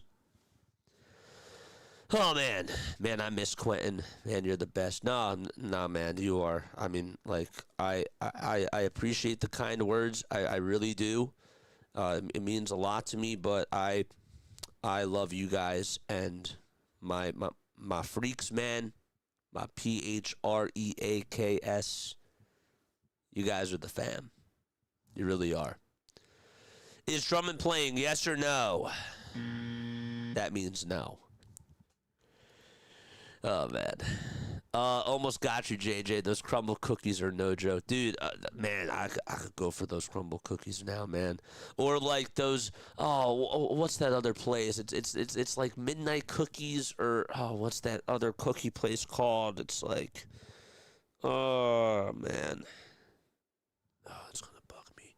There's Cookie Munchers, but then there's Insomnia, right? Isn't that what it is? Insomnia cookies? Yes. Okay. I'm a genius. Yes. Insomnia. Oh man, Insomnia cookies are fire too. I agree. Barlow is a good backup. He's not a starter. Says Sovereign Redemption. Yeah, and like it's no disrespect to Dominic Barlow too because he started off the season really well. I'm so happy that he got his contract because he most certainly deserved it. Okay, him and Jabari Walker.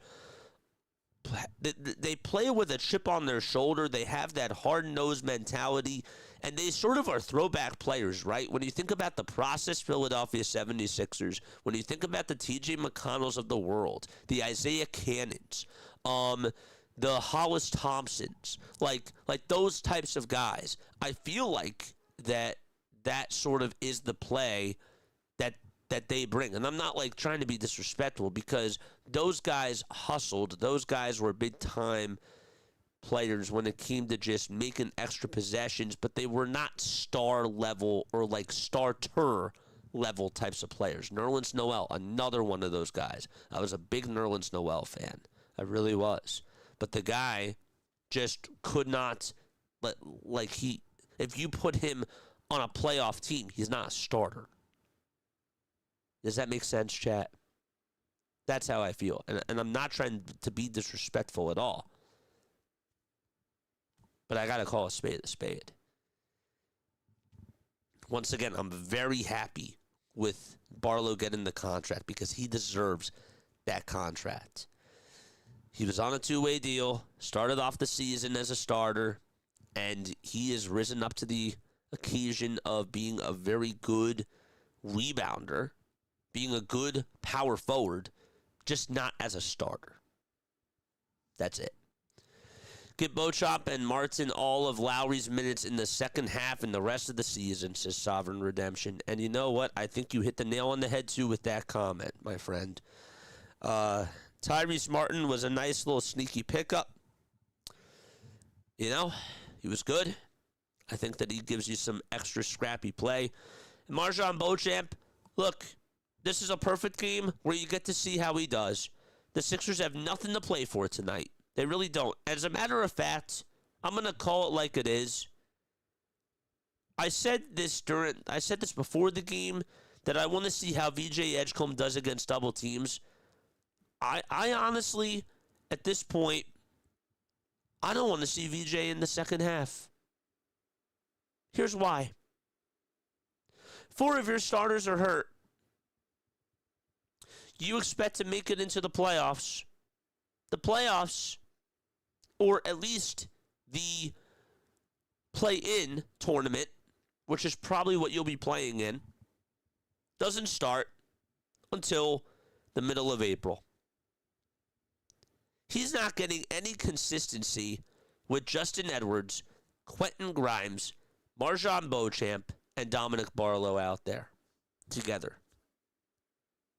That's not sustainable. That's not going to be your lineup that's in the playoffs. So as a matter of fact, because he's been playing a lot of minutes, I don't think he should play. Am I wrong? Maybe I am. Maybe I am. But I think that it's a little bit far-fetched at this point just to give him more minutes without those guys, because I feel like he could get hurt. He could get hurt in any game, I agree, but I think that he has more of a chance to get injured without those guys out there. It might sound crazy, it might sound dumb, but that's where I stand on that whole thing. But yes, all right. We will start off the second half momentarily. We are also, again, chat, one more subscriber away from getting into the 8450 marker. Please make sure that you hit the thumbs up button and subscribe to the channel. I'm going to take a very quick step off. I will be right back. I just got to blow my nose really quickly. So I will see you in like less than a minute. Don't go anywhere.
are back.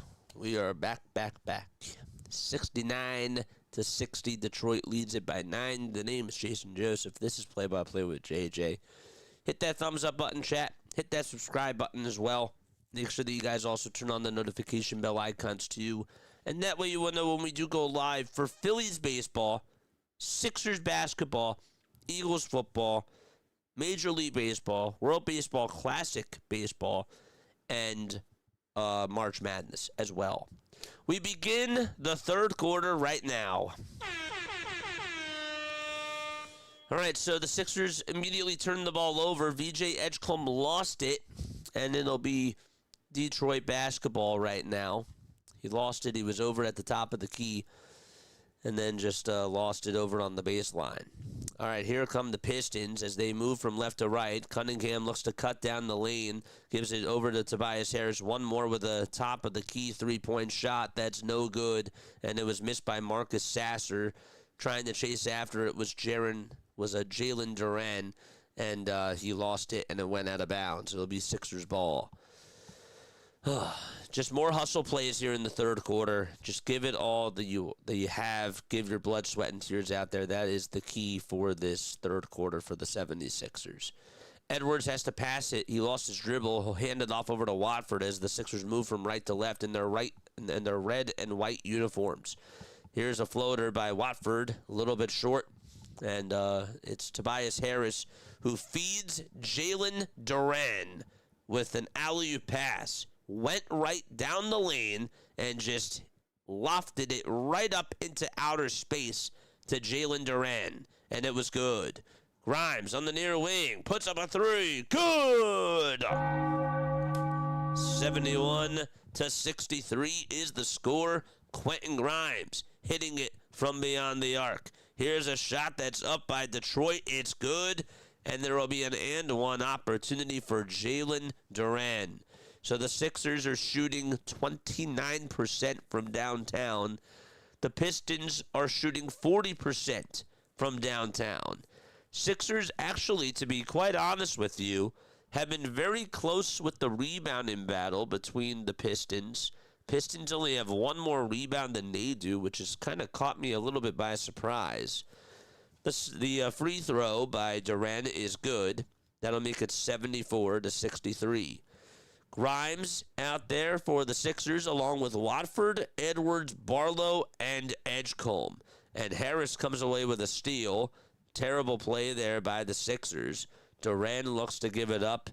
And here's Sasser off the dribble with a left wing floater. That's no good either. Grimes will pick up the ball for the Sixers. Dump it off over to Watford. A lot of dribble handoffs so far. Watford was looking for Barlow on that near corner, and it was tipped out of bounds by Jalen Duran. 83% of his field goals have been made from dunks or layups. That's the second highest in NBA history, right behind Zion Williamson, who's shooting 85% right from the baseline. Edgecombe lost the ball, was deflected off of his knee, but he still keeps the dribble alive. And the possession too. Edgecombe steps back, double team comes, puts up a two. Nearly had that shot. And here's a 3-on-3 possession for the Detroit Pistons. The flush on the other side. Tobias Harris is able to throw it down with the right hand. He drops the anvil there, and the Pistons up by 13 points. Grimes lost the ball again on his dribble as he was taking it over towards the left side of the lane. Knocked out by Cade Cunningham. How is chat feeling right now? What's going on, everybody? Gonna go get ready for my 3-year anniversary party. Have a good second half. Love you, buddy. Let's go Sixers. I'll see you tonight, my friend. It is so, so good to see you on here, my friend. Ronald Duffney is also here. Grimes, inside, outside, up, Arlo for three. Oh, darn it. That was close.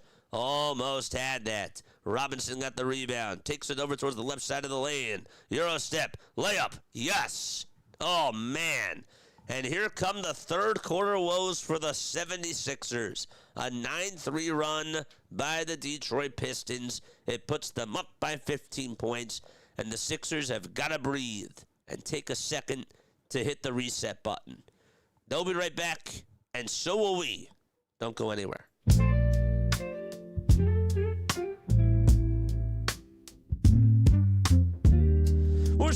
here. Dr. Delay is right here. What's going on? I was just going to get some water. That's all I was going to do, but I just realized I actually have some water in this cup, so that's fine.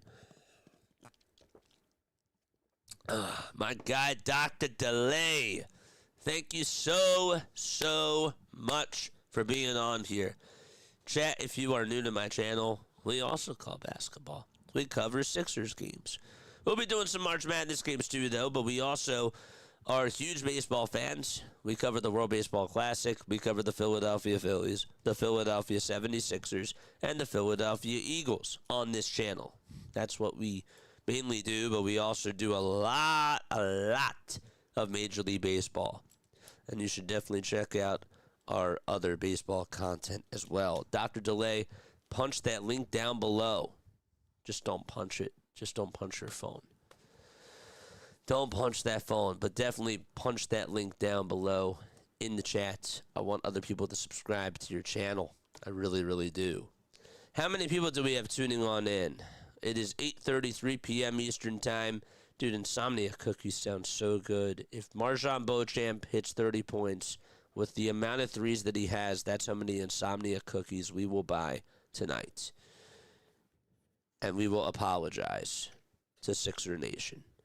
31 likes. 35 people are watching. 32 likes. Let's go.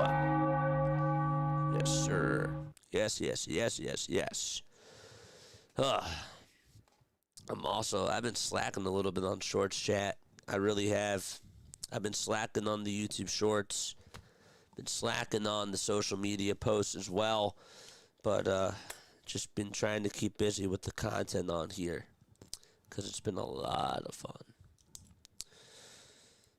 Chat, you know what the best invention is of all time?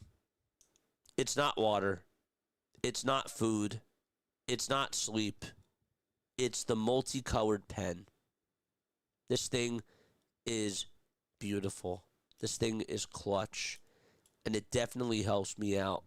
Not only when I keep score, but also when I try to keep notes and I try to organize things. I can color code everything with this pen. And this one, here, I'll give you a little close-up here. Okay, it has all these amount of colors. See that? Can I put it closer? Nope, if I do that, that's... Okay, there we go. Black, blue, yellow, green, orange, red, purple. It's cool. It's awesome. It is a great invention. Cheers.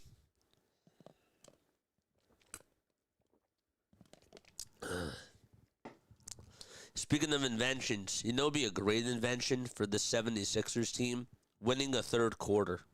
78-63 is the score. They're down in the quarter, 9-3. That's how much they've been getting outscored by. 8 minutes and 47 seconds left to go here in quarter number 3. So it's a 15-point lead for the Pistons. Sixers are going to get the inbound pass. Jabari Walker has it. Hands it off over to Marjan Beauchamp. The layup is up, and it's good. Beauchamp with a 2. Yeah, 10 points for Marjan Beauchamp. He has tied Quentin Grimes with the most points in this lineup for Philadelphia. Barlow actually has a Sixers high with 11. So he's right there, 78-65. Sixers down by a baker's dozen. Okay, and the Pistons again going from left to right. Durant parts the Red Sea, hits the layup over Jabari Walker, and it's good. 80-65 with 8:12 left to go in quarter number 3. Durant now with 12 points and 5 rebounds as well. Payne looking for Edgecombe, and he has VJ Edgecombe over towards his right side. Quentin Grimes now going down the lane, finds Beauchamp. Is that Beauchamp again? No, it's not. That was Jabari Walker who hit that nice little 2. So that's great. What can the Sixers do? Sub Watford for Walker. Yes, that's a good one. I like that take. 80-67. Here's a shot that's up. It's no good. Robinson was crying wolf to the referees, thinking that he was fouled there. That was just an excellent play on defense by Philadelphia. Edgecombe steps back, looks to give it up to Grimes. His near wing 3. No good. He had plenty of day and night to shoot that thing, and he just misfired it from the left side of the wing. Here's Cunningham again, working around the screen. He's a facilitator. He'll pass it over towards the right side. Sasser's three-point shot, no. And a rebound by Duran, and Duran finds Robinson wide open on the right side, and he hits a near-wing three to put up Detroit 83-67.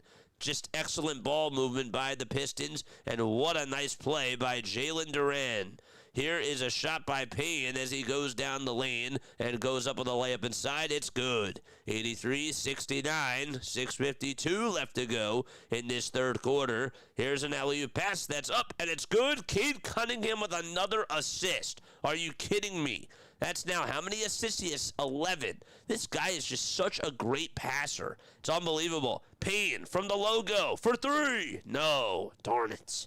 Thought he had a chance to hit that shot there. He had plenty of space to operate.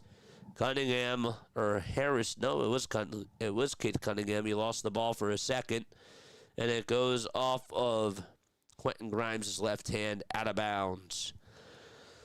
Gosh, chat. Man, what a game.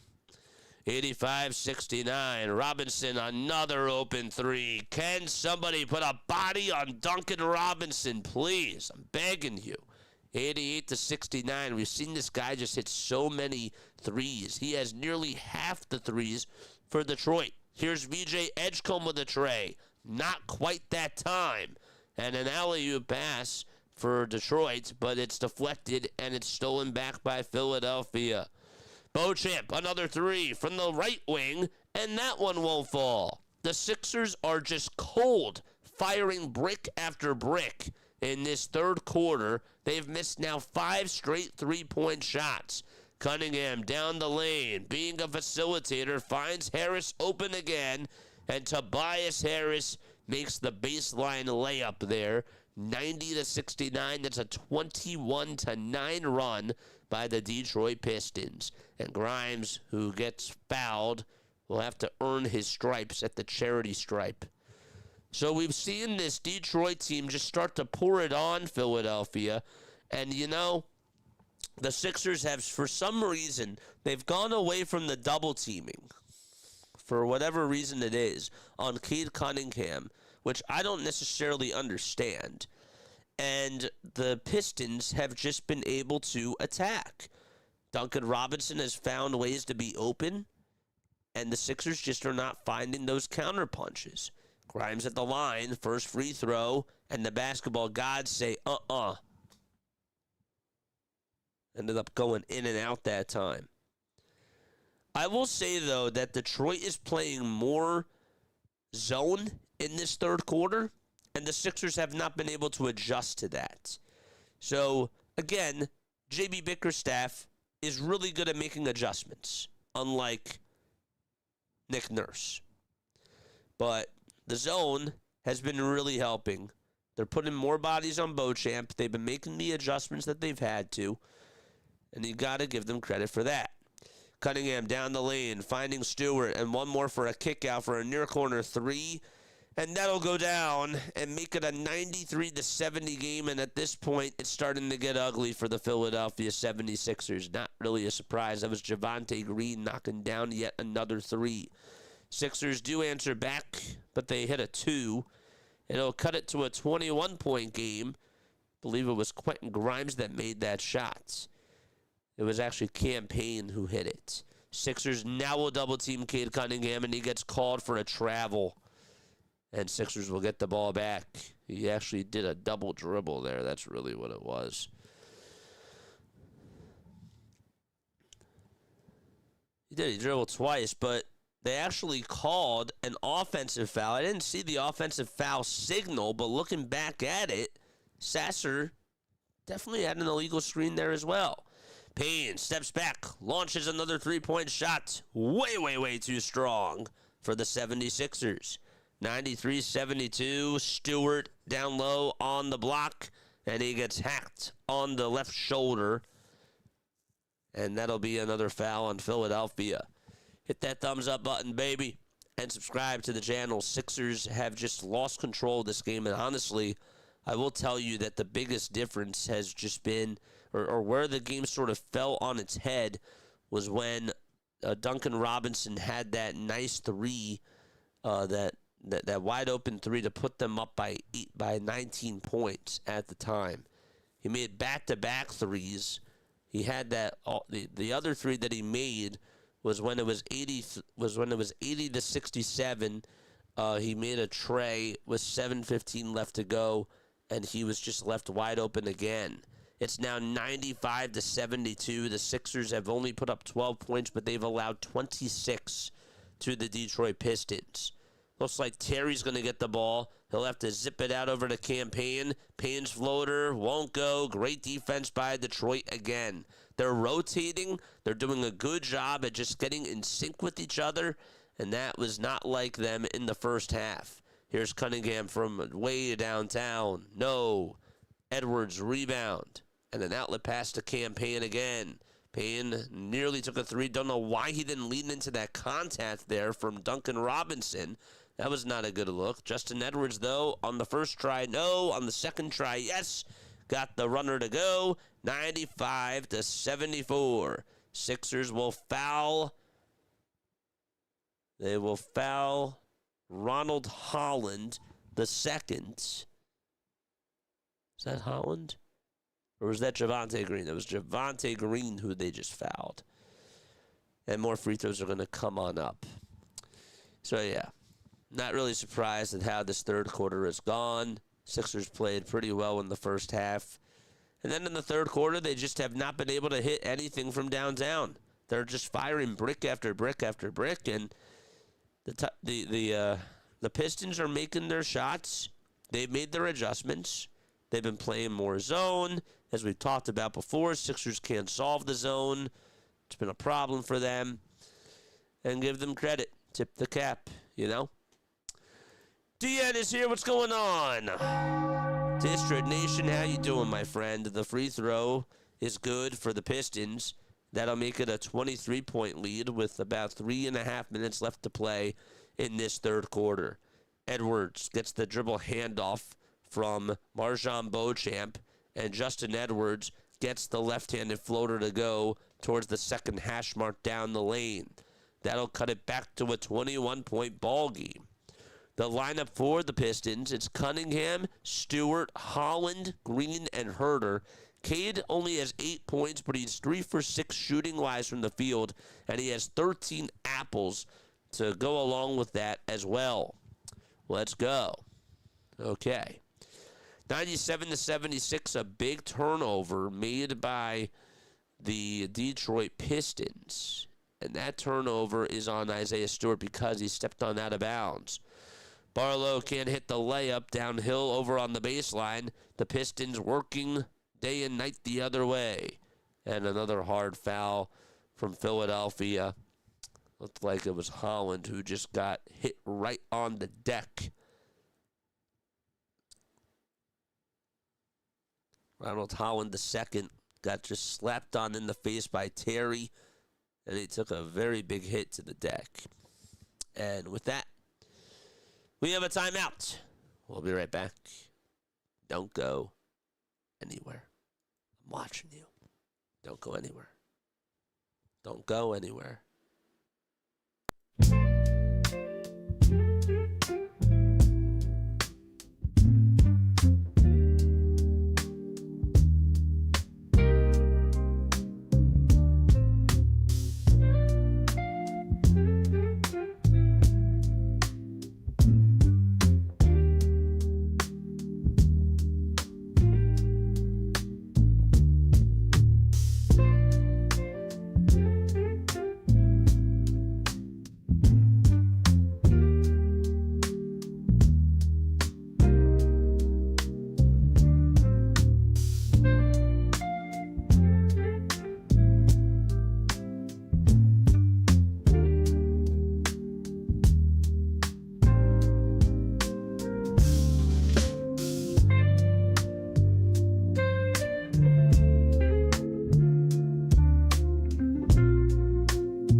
doing great. How are you? Says District Nation.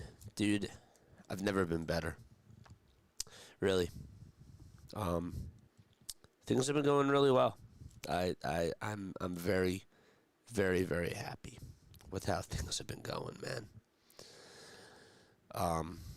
But I'm very happy to see you on here too. How have things been going for you? How you feeling about the Nationals? How you feeling about the Mavericks?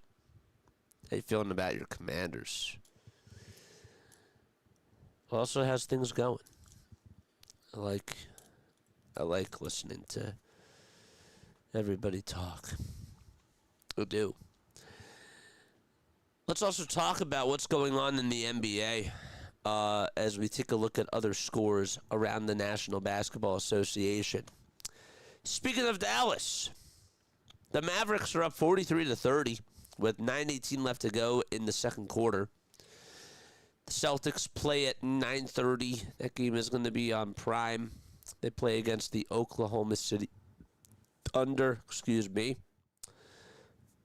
At 10:30, the Lakers will host the Bulls. The Pistons lead it by 21 against the Philadelphia 76ers. The Suns are up by 4. It's 83-79 over there. Andrew Nembhard does have 23 points. Devin Booker leads the way with 30 throughout almost three quarters. The Magic are up 96-81. Trae Young has 15 points and 6 assists in that game. And Jalen Suggs with 20 and 7 for the Orlando Magic. The Hawks are up 57-50 at halftime.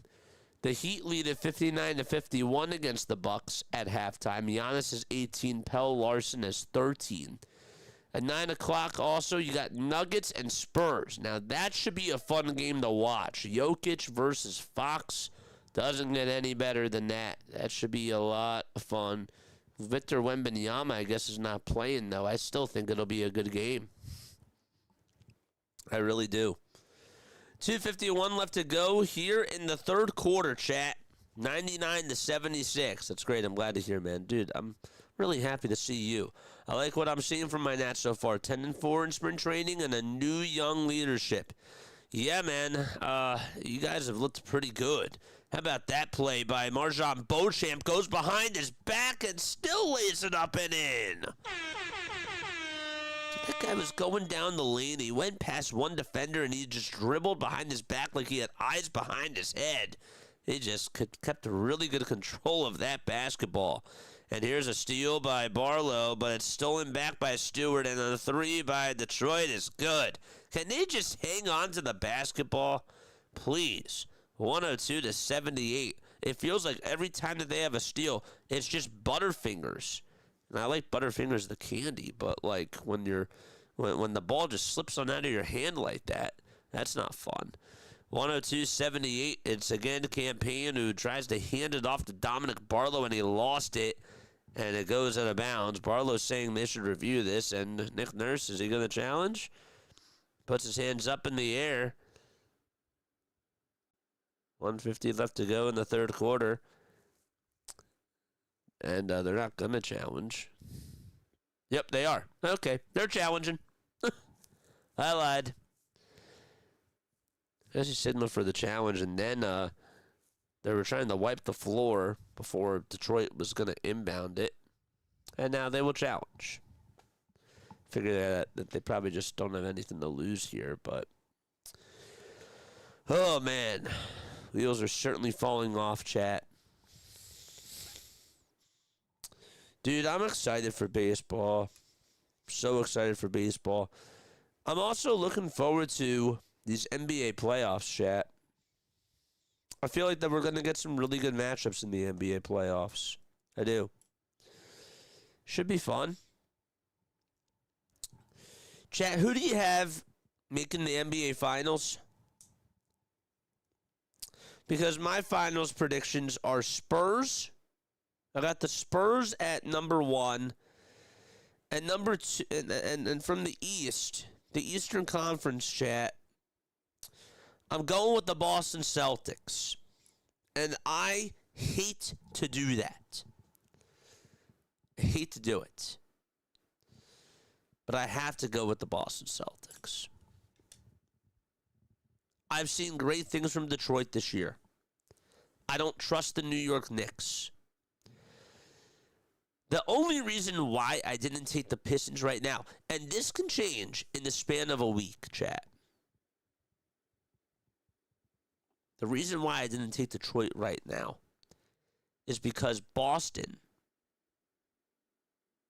with Jaylen Brown, with the way that dude has been balling, and with the way that Jason Tatum has looked and probably will look in the playoffs, I just think that that's a scary duo. I think that Brown and Tatum are the scariest duo in the East.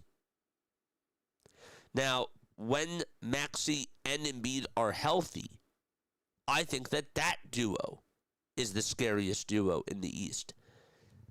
But I can't trust that they're going to stay healthy.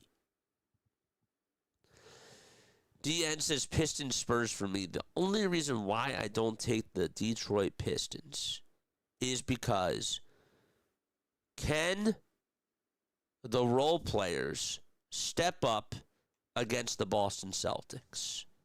I think Boston is going to play with a lot of physicality on that defensive side, and Tobias Harris and other guys are going to have to beat you. And I just don't think that that Detroit has enough role players to step up against Boston. I think it's going to be a close series. It will probably go 6 or 7. But maybe I'm wrong. Disagree with me. Let me know how you feel. 102-78 is the score. And we have a foul called over on the other side. It'll be Beauchamp who's going to go to the line and shoot 2 free throws. 1 minute and 32 seconds left to go in this third quarter. Beauchamp misses free throw number 1.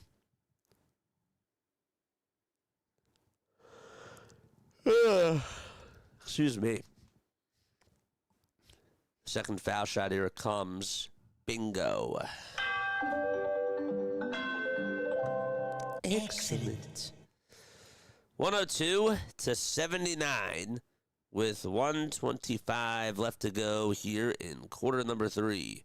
Herder out there for the Pistons. Double team comes. He has to pass it over to Holland. And back over towards the near side is Sasser. Sasser over on the baseline. Takes it right on up. It's blocked by Terry, or Beauchamp that is, and stolen by Beauchamp as well. 102-79. It's looking like Payne is looking to pass it, and he'll have to hand it off over to Justin Edwards. Edwards to Barlow. Barlow behind his back, goes down the lane, kicks it back out to Payne, swings it over to Beauchamp again. Beauchamp, Edwards with a shot clock winding down for 3. No. Dang it. Another misfired three-pointer by the 76ers. 35 seconds left to go here in the third quarter. 15 on the shot clock. Beauchamp playing defense, and the ball goes into the hands of Kevin Herter. Excellent play by Sasser, and another nice bucket by Detroit. That was Isaiah Stewart who made it right downhill. 104-79, 18 seconds left to go here in quarter number 3. Campaign again, backs on out over towards the logo. He wants to dance against Holland, and let's see how this works here. Payne down the lane. Teardrop floater inside. Foul called on Detroit. That'll stop the clock with 8.2 seconds left. I just like the energy that the Pistons bring and the way that they play. They got good talent. I agree. I love the energy that the Pistons bring. They definitely have a new sense of life. I feel like that they have a good cohesive unit. I also feel like that they have a lot of length to them. However, I also have seen Jason Tatum and Jaylen Brown, but I've never seen Jaylen Brown with this type of edge to him. And with Jason Tatum back with this version of Jaylen Brown, that is a scary duo. That is a very scary duo. 104-81, and the Pistons have it. 1 second left on the game clock. Here's a prayer no, and we're going to go into the fourth quarter. Sixers trail by 23 points. Pistons went bananas in that third quarter, outscoring Philadelphia 35-21. We'll step aside. We'll be right back. Neil, what's going on, man? We'll address this comment when I come right on back. Don't go anywhere.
Back.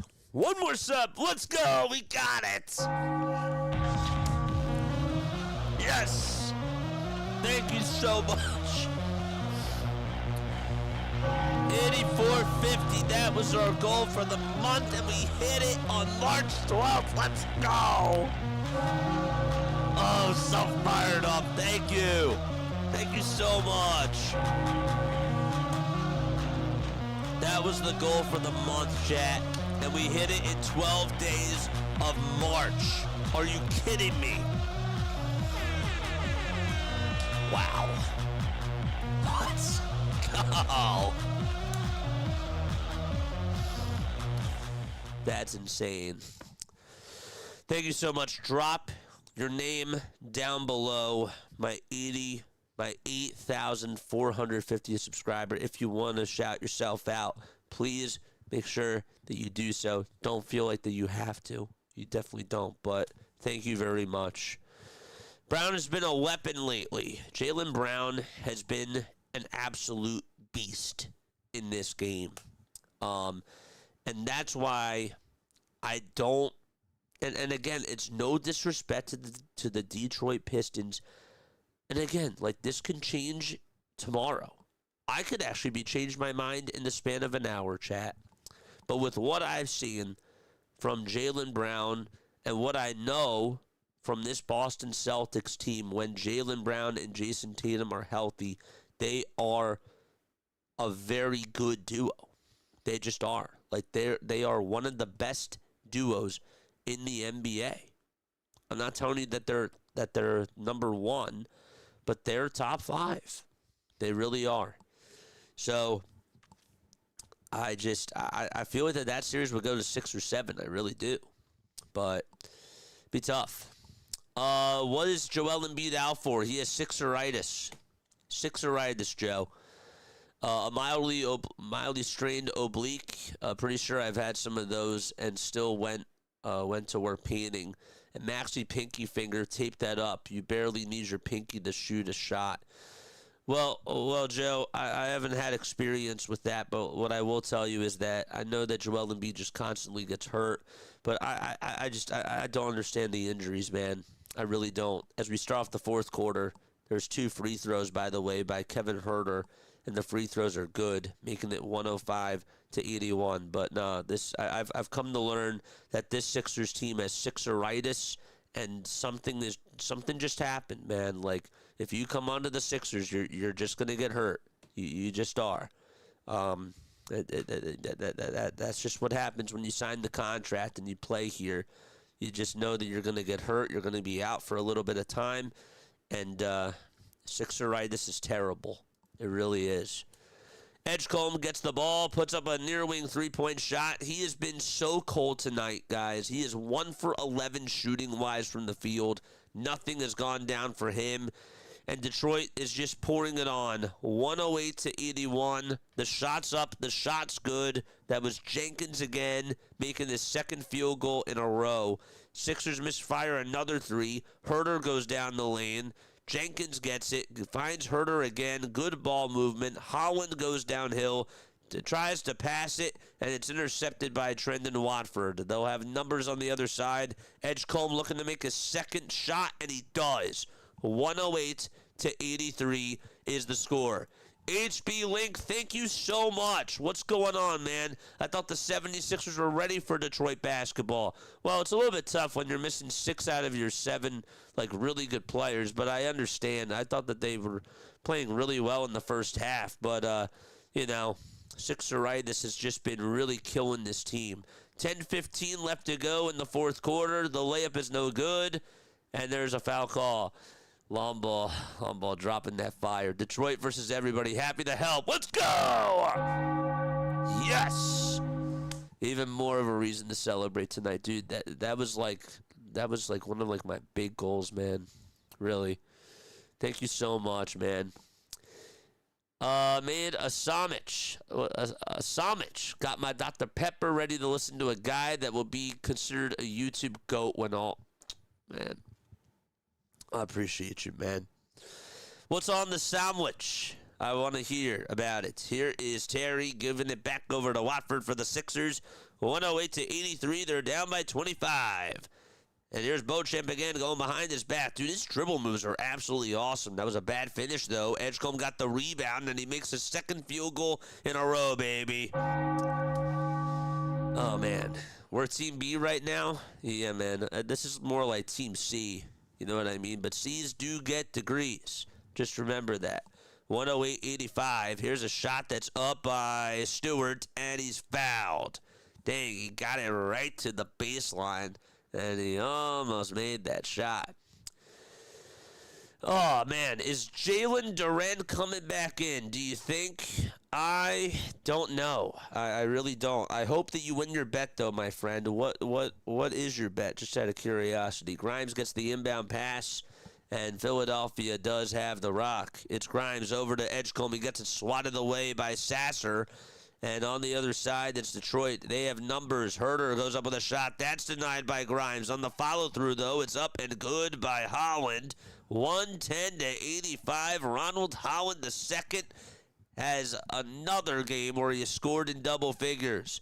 Detroit nearly came away with a steal, and the ball ended up going on out of bounds. Isaiah Stewart did a little finger wag, but he was hobbling in just a little bit of pain, and I believe that he's going to go on over to the sideline right now.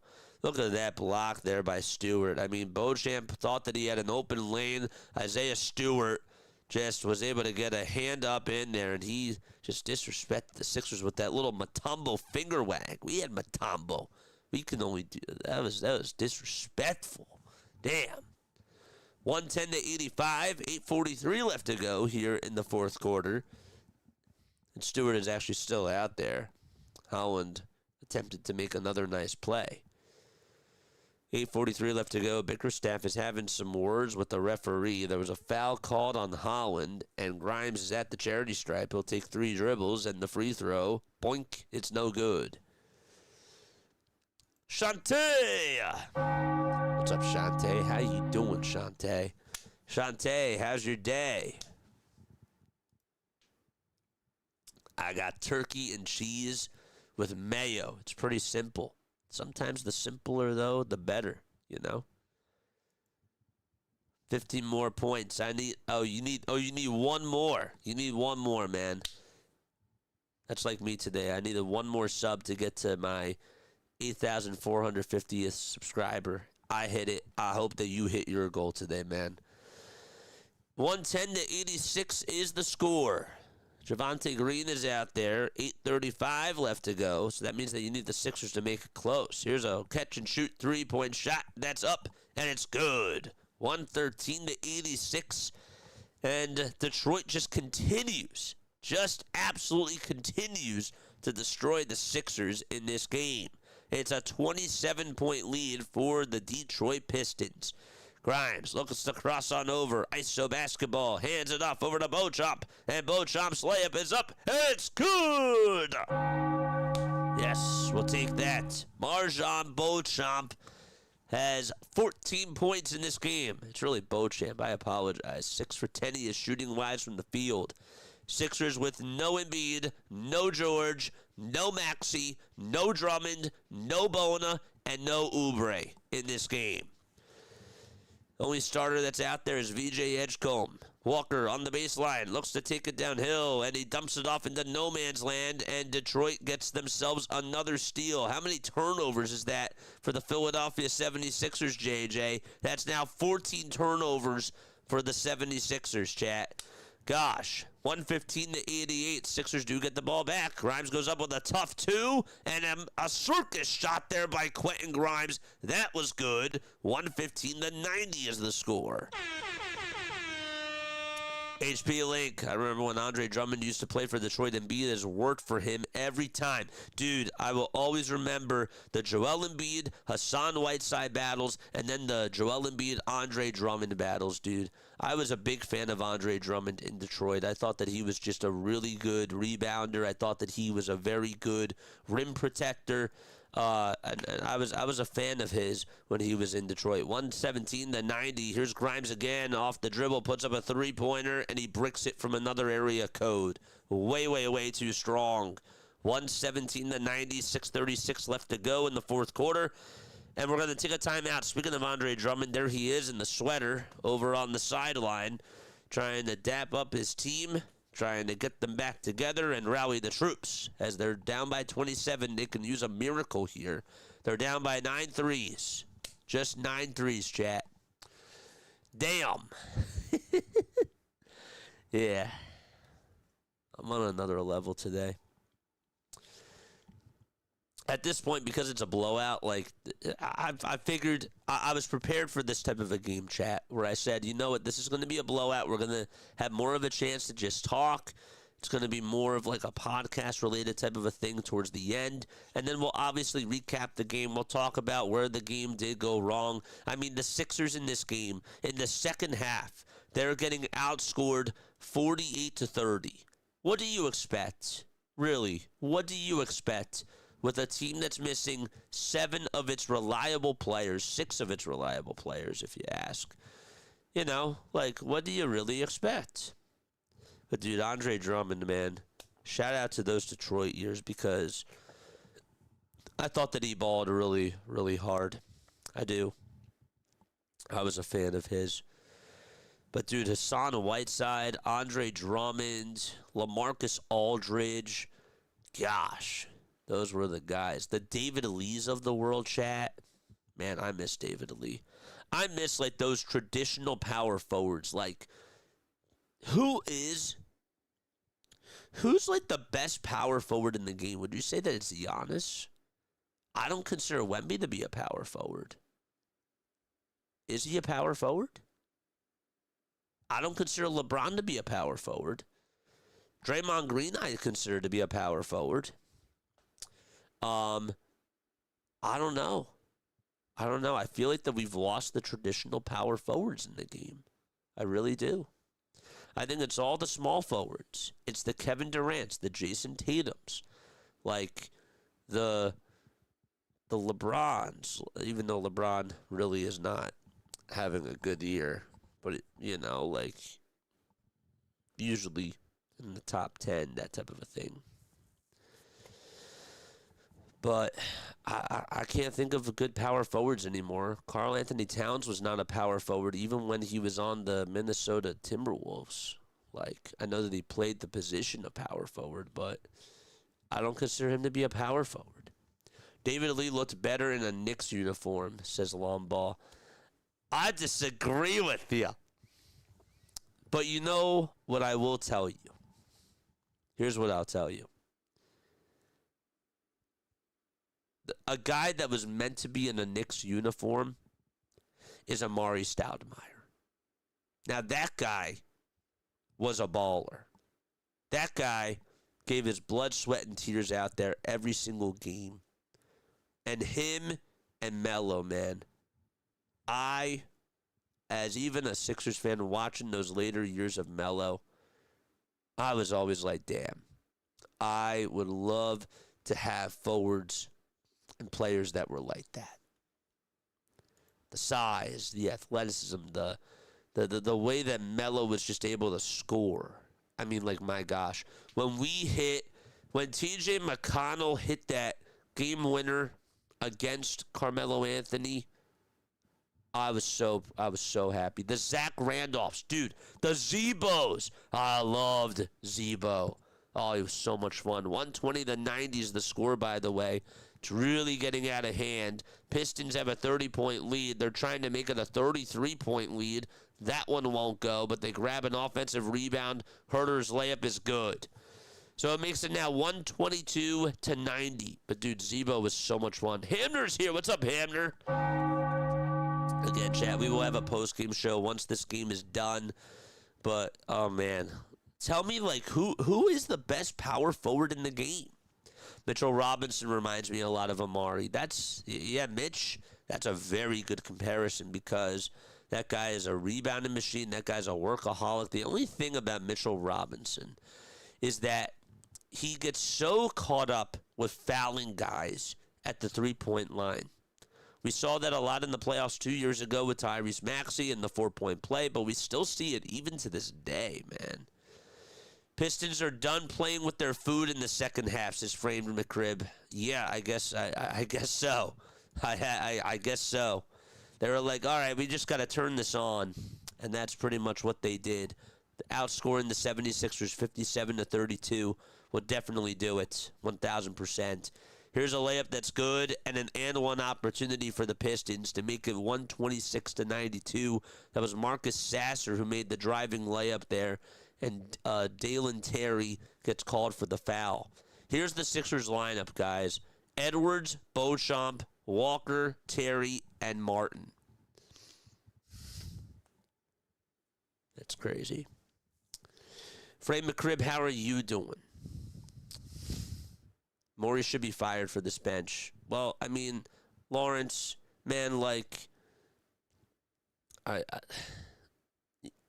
hear you. I hear you. This, to me, is more of a Josh Harris problem. But I feel like that Daryl Morey is at fault, too. We can actually talk more about this in the postgame show, because why not? It's a terrible product, man. It really is. 127-92 is the score now, with 4:42 left to go in the fourth quarter. Dude, I'll take Nico Batum back. Fourth quarter yelling, why the F Batum?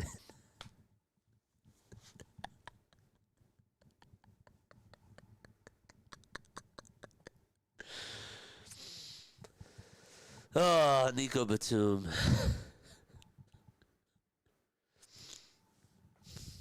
I'll take TJ. I'll take Thaddeus Young. I'll take all of them. Lineup sounds like a G League team, says Framed McRib. Sounds like an all-star G League team. And again, no disrespect to these guys because, look, you know, it is so hard to make it into the NBA. It really is. Obviously, not trying to disrespect these guys at all. But when we're talking about trying to compete for a playoff team, we see it. They see it too. Like, we're not blind to this, guys.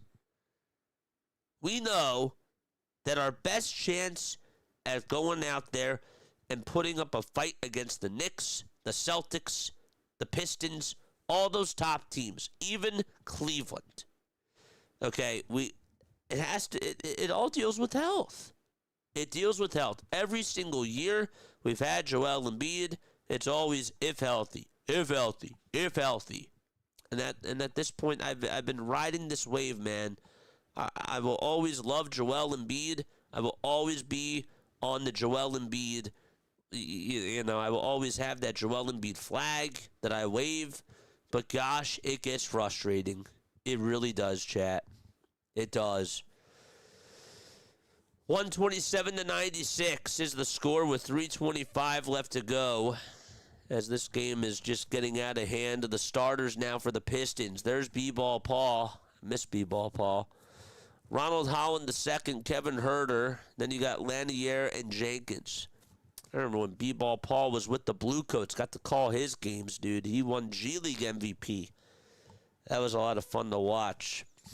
We definitely need to be in the play-in game. Says Neil. Dude, gosh, man. It's crazy. Don't forget to like, chat. Don't forget to subscribe. My name is Jason Joseph. This is Play-by-Play with JJ. You guys are the best. We have a rant coming on up after this. It's really not much of a rant. I mean, how can I really be sad? You know, how can I really be, like, mad at this team, at the way that the guys played? But I do have things that I do want to get off my chest, chat. I do. And it's all going to happen after this game. Sixers are sponsored by If Healthy. Dude, they need that Spirit Healthcare to sponsor them or something. Like,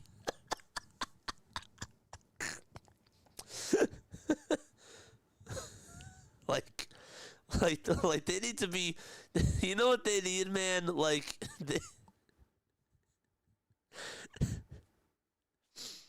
oh man, dude, what's the place that people go to, like, if they have a problem, and it's, like, not the hospital, you know, like, it's, oh, man, what's that place called?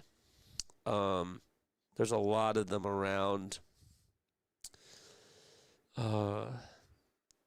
Health places, near me, what is it called? Not Patient First, even though that might be a good sponsor for them. Inspired Healthcare, no. What's that called? This team is cursed with Urgent Care. Thank you. Yeah, Urgent Care needs to sponsor the 76ers. They do. They need to sponsor them. Sixers need a MASH unit, dude. Sixers need the Sixers need a lot. Sixers need a lot, dude. They need to get. They first need to get sponsored by Urgent Care, and they need a lot of things, man. It's not even funny at this point. We had a timeout taken at the 2:19 marker. They're down by 23 points. They're trailing by 8 threes. After this game, the Sixers will move to the 9th seed in the standings, says Frame McRib. I feel so much better. I really do. I feel great. And I can't wait to talk more about it in the post-game show. Urgent Care, dude. That's right. Urgent Care needs to sponsor them. And you know what? You know what, chat? Nah, we're going to save it for the post-game show. I didn't think I was going to go off, but I am going to go off. Okay.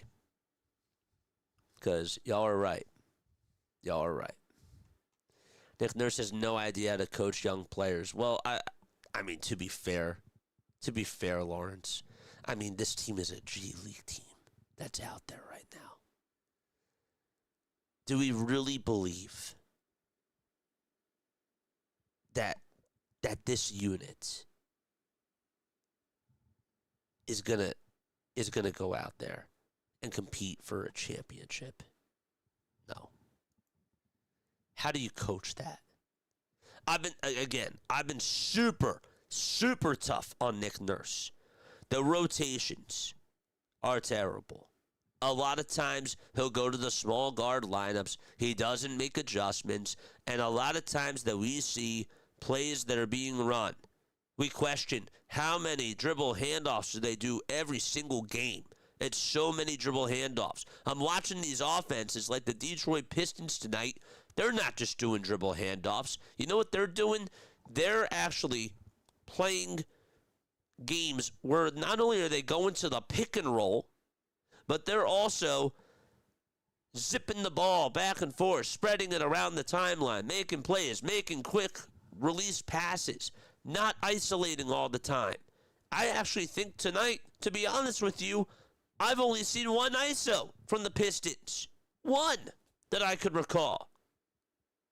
And statistically speaking, you could probably go back and you can look at the advanced stats and you can correct me if I'm wrong. But off the top of my head, I only remember one ISO play from the Detroit Pistons. One. It's a team game. We all know at the trade deadline, Harris just told Morey to just get me below the tax at 1,000%, dude. 1,000%. There's no doubt about it. 2:15 left to go in the fourth quarter. Cannot wait for this post-game show. Tyrese Martin looking to pass it on over to Marjon Beauchamp, and here's a three by Jabari Walker. That's good. How come Jabari Walker didn't even play earlier in the second half? That's another thing I wanted to know. 13 points. And again, I'm not telling you that they would have won this game because of Jabari Walker playing, guys. No. 129-107 with 1:45 left to go in the fourth quarter. Sixers lineup right now, it's Tyrese Martin, Marjon Beauchamp, Dalen Terry, and Justin Edwards. That is the lineup. We have another foul called. Oh, man. This shows how weak this bench is. No, I understand. I hear you. Honestly, urgent care is good for this team, says Dr. DeLay. Dude, they need urgent care, and they need it urgently. like really. It's insane. You spam the dribble handoffs. I don't know why that's funny. It's like running 4 verticals every single play. You know what's really funny? That it's so funny that you say that, because this offense, people talk about this offense, chat, and they say, well, this reminds me like Doc Rivers. No, they're wrong. It's not Doc Rivers' offense. You know whose offense this is? Brett Brown. It's Brett Brown's offense, because how many times, and J.J. Redick was so good at it, I'm not going to say that he was not good at it.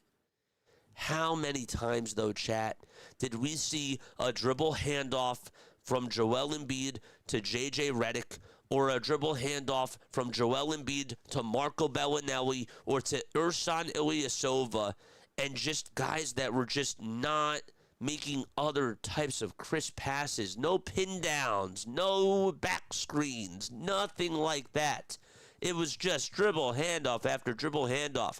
I'm actually starting to wonder if Josh Harris approves of running these dribble handoffs, because I see it. I've been seeing this for the past 10 years. I have. I've been seeing it for longer than that. Just at this rate. And the only consistent thing that I feel like from this team is Josh Harris owning this team. But then I also think to myself, when was the last time that I remember seeing Josh Harris at a game? I have to go back to like 2016, 2017. I actually do think that he was at a game when the Celtics played against the Sixers in the playoffs 3 years ago. But the point is that this whole thing has been going on for years. And I'm tired of it. 55 seconds left to go, by the way, 131-107. And I have more to say, but I'm just going to wait until after the postgame show. Don't forget to like. Don't forget to subscribe. Do not forget to do that. At least we get to see Lowry. It's crazy, man. Absolutely crazy. 131-107. But think about it, chat. How many times do we see dribble handoffs in that Brett Brown offense? Do you remember the game in the bubble when the Sixers were down in the series 2-0, and they were without Ben Simmons, and they actually made the game really close, and Brett Brown still lost at the last second because Al Horford was going off, and then you could see in the background, Brett Brown, like as they're going back to the locker room, Brett Brown throws the clipboard. People don't remember that, but I certainly do. And that was because, again, we saw on the last 5 possessions, all these just dribble handoffs left and right. Now, we're not going to try to throw the ball. We're just going to dribble hand it off all the time. That's why I cringe, like, whenever I see, like, those, like, former assist commercials with Chris Paul, and, like, it makes it look like he's playing, like, the 1960s, and they're, like, trying to figure out, like, how to put the ball in the hoop, and Chris Paul's like, we got to come up with the assist. And then, like, they just make these shots, and they're like, all high-fiving Chris, and they're like, whoa, like this is kind of cool. Like, I feel like that's the Sixers team, man. Oh, gosh. 131-109, 8 seconds left to go in the fourth quarter. And that is going to wrap it up. The 76ers get blown out by the Detroit Pistons, 131-109. If you expected me to do play-by-play more so towards the end, honestly, at that point, I don't really know what else to tell you, because this team has just been playing such bad basketball, and everybody knew that it was going to be a loss tonight against the Detroit Pistons, and I had to keep it engaged in chat. You know what I have to do. I got a job to do. I got to talk to the people. I got to be able to do that. But let's actually dissect this game, man. The Philadelphia dribble handoffs. The Philadelphia dribble handoffs and the urgent cares of the world. Exactly. All right. It is time to unleash. Okay. Here's my takeaway from this game. My takeaway from this game is just get rid of the medical staff. I'm so done with the medical staff from this entire franchise. This has been going on for years. Jahlil Okafor misses time. He has a foot injury. Nerlens Noel gets hurt. Joel Embiid misses his first season, has a foot injury. Ben Simmons misses his first season. Everybody thinks that this is fine. They're only going to miss a couple of days. How many years and years and years and years and years have we seen this team just say, oh, they're going to be out for just a couple of days. Oh, it's not a bad injury. Well, guess what? With Joel Embiid's injury, they said, he's going to miss a couple of days. And now it's been weeks. And guess what? Next thing you know, it's going to be months. I can't take this medical staff anymore. Zaire Smith has a food allergy, and he's out for the whole entire season. Markelle Fultz deals with an injury. And guess what? He has a shooting problem, and he needs a shooting prognosis. He needs a doctor to help him figure out how to shoot again, and he has to go through training with, Drew Hanlon, and they just could never figure it out. There's so many injuries that this team just deals with. During the COVID year, okay, there were 7 or 8 players that were missing in one game, and the Sixers had 7 players available. That was it. It's because everybody was out with COVID. Every year we always have a flu problem as well. What goes on with this medical staff? What is wrong with this facility? Every single year we have to put up with all this BS. There's just so many injuries. And I get that Joel Embiid has had to deal with a lot of injuries too. I understand that. But Tyrese Maxey, people think that he's going to be out for a couple of days. Now he has to get an MRI. And guess what? Now he's out for 3 weeks. Okay, Kelly Oubre Jr., months ago. Okay, he's going to be out for a couple of days. He has a knee sprain, and now he's going to miss 4 to 6 weeks. There's just no transparency at all whatsoever. And that ticks me off. Okay, I got it out of my system. That's where my frustration lies tonight. Does it go back to Josh Harris? Yes. Does it go back to the organization? Yes. I'm tired of the lies. I'm tired of everything that this organization has put through this fan base, because there's no transparency at all. And there's a lot of misdiagnoses that I feel like just continue to go on with this team. I look at other organizations and they say, well, the problem is this. This is what's going on. And they're just very much more quick to diagnose these issues. I don't know specifically who's been in charge of the medical staff, over these last 10 years and which guys have still been in-house. But it's time for a change with this medical staff. It's time. I'm not even talking about the coaching tonight. I'm talking strictly on the medical staff. Because this has been a problem. And it's no joke. It's really not a joke. It's been a decade. It's been probably even more than a decade. And some of it is bad luck, yes. But other times, just the lies that they tell you. It's terrible. It's atrocious. We've seen so many examples of it, and it feels like that we're the only organization that has to go through this every single goddamn year. And that's where my frustration lies. As far as this game goes, I will say this. Okay, and then I will get to chat in just a little bit. Okay, all I wanted the Sixers to do tonight was keep it close, go out there and compete, have them play Marjon Beauchamp. I can't look at Nick Nurse tonight. I really can't assess things. Was I upset that Marjon Beauchamp wasn't getting a lot of playing time in the first half? Yes. Was I upset that Jabari Walker wasn't getting a lot of playing time in the first half? Yes. But when you look at the landscape of everything, I mean, did you actually think that the Philadelphia 76ers tonight were going to be able to pull this out against the Pistons? Because if you did, you thought wrong. I knew that there was not going to be any point of playing VJ Edgecombe in that second half. I understand that they're trying to, tread above water, if you will. But, at this point, I want VJ Edgecombe. I only want him playing right now when I will only want him playing like when there's other starters out there, because at this point everybody's hurt, everybody's injured. Why would you want to add somebody else on this injury report when he's now going to get the double team, when he's now going to be getting all the attention, and he's going to be getting bumped more and checked more because Joel Embiid's not playing, because Tyrese Maxey's not out there, right? So now he's going to be getting more attention.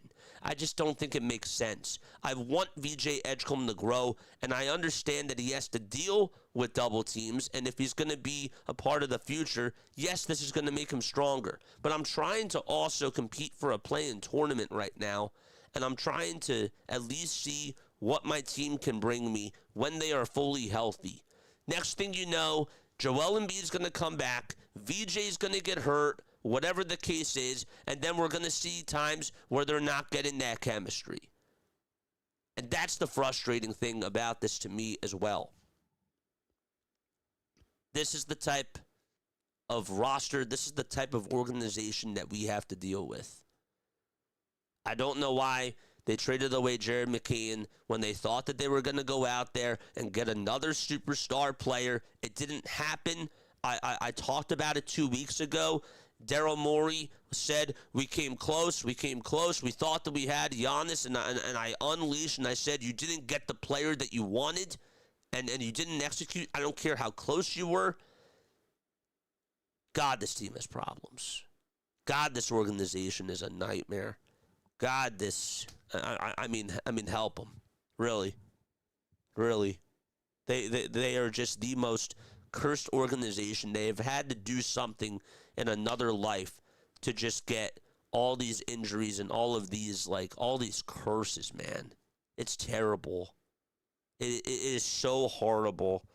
And it makes me just, sometimes, and maybe I am just literally psychotic. I don't know. I probably have Sixeritis too, the more I think about it. But gosh, sometimes I do lose sleep at night just thinking about this organization. Because I want a championship so badly. I want Joel Embiid to be able to walk down Broad Street. When I went to the parade last year and I'm watching, Jalen Hurts present the trophy, I'm watching people right down Broad Street, I'm thinking to myself, I want Bryce Harper to experience this. I really want Joel Embiid to experience this, and Tyrese Maxey.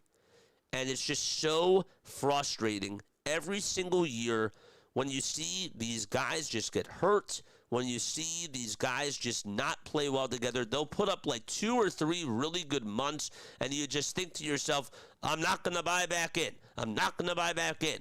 Oh, I'm going to buy back on in now because this is different.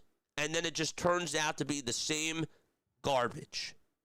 Somebody gets hurt, the medical staff lies about it, and then all of a sudden, or not, they don't, I don't want to say that they lie.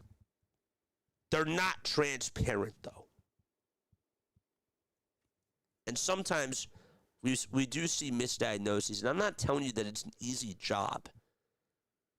But how many years can you put up with the same BS?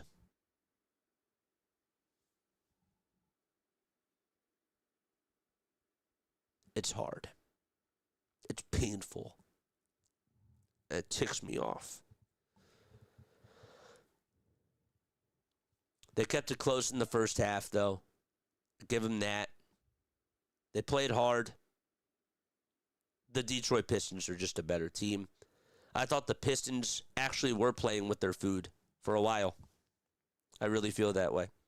I thought that the Detroit Pistons, at some points, I'm watching when the Sixers were actually double-teaming Cade Cunningham. Cunningham looked pretty confused. And it looked like he was seeing ghosts out there. And then the Sixers went away from the double-teaming. But the more I think about it from just the way that I watched the game, that was because Cade was moving a lot more. Cade moved out of those spaces. And then he was just able to beat you with his facilitating. And when Cade's doing that, he's special. He is. So, Pistons did do their job. Pistons played really well. They also showed the Sixers more of a zone defense. And they were able to hit their shots. When Duncan Robinson's being left wide open for threes, how do you expect him to miss a lot of those? No wonder why he's going to shoot 55 bazillion% from three. Because you're leaving him wide open, and that's a practice shot for him. That's not an NBA game shot. It's just practice for him. He's that lethal of a shooter. So, I don't know what else to say. I hate being this way because I'm usually the optimist. I'm usually the Mr. Positive guy, but I had to let this out. I did not think I had anything bad in me. I did not think I had this negative energy in me, but I had to get it out. And chat, you probably have seen, I mean, obviously, I didn't call a Sixers game until a week ago. Like, I needed a break from this team. I knew that it was going to get toxic. I knew that it was going to get bad. And I needed to step away. And I'm happy I did. And obviously, I was really happy with how World Baseball Classic has been going so far. It's been such a joy watching those games and streaming them with you guys. It's been more of a positive vibe. But this team is just all negative. It's all bad. And I hate that. Because you don't know how badly I want this Philadelphia 76er team just to get out of the second round. We haven't been back to the conference finals since 2000, 2001. I was 2 years old. I was 2.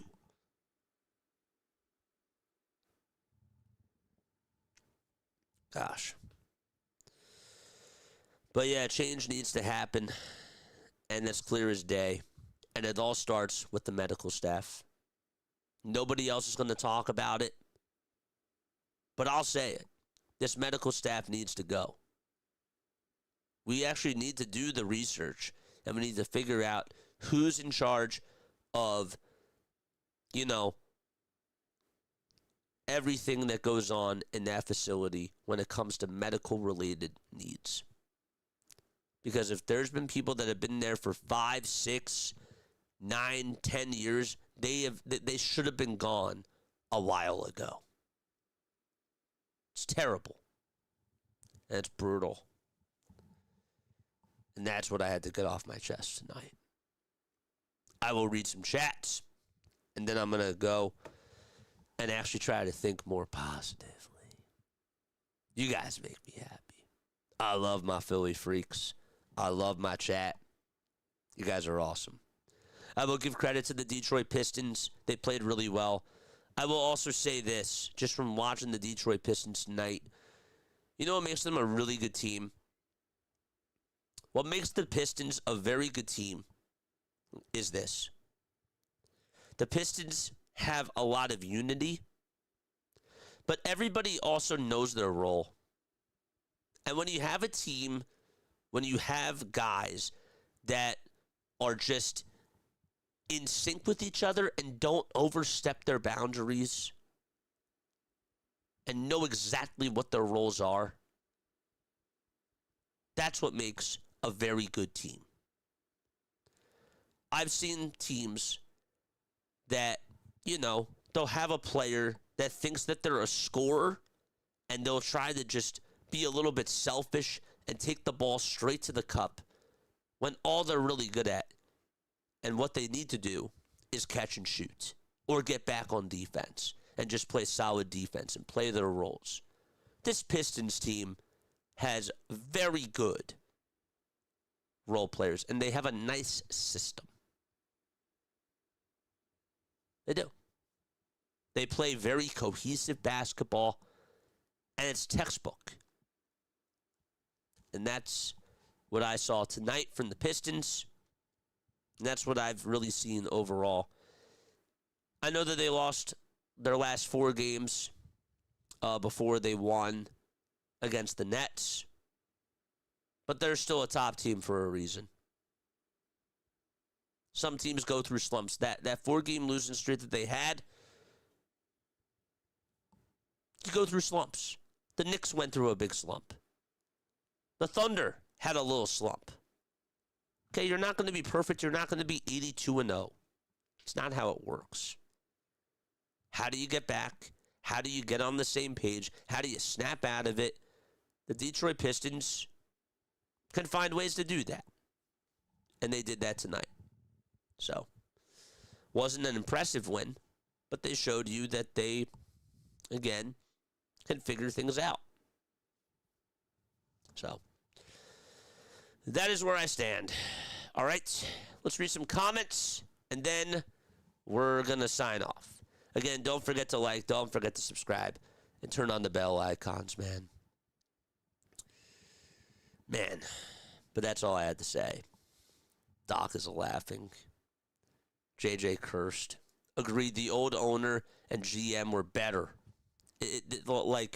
Again, I'm so tired of this. I'm tired of this junk. I'm tired of guys getting hurt and just people in the media or just GMs and just whatever is being thrown out there. I'm tired of the lies.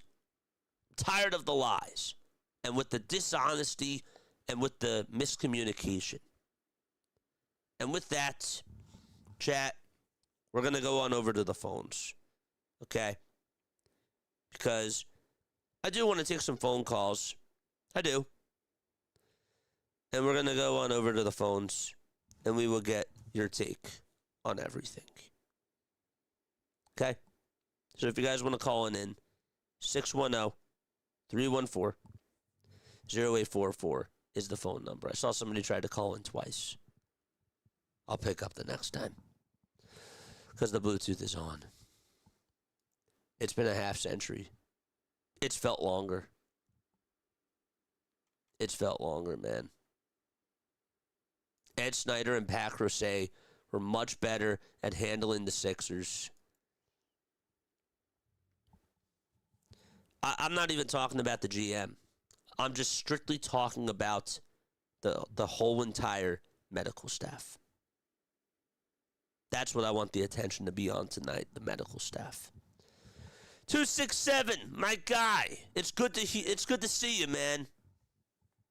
Hey, brother. What's going on, my man? I just had to unleash about that medical staff, dude. You the man with the master plan. Hey, look, about when you go.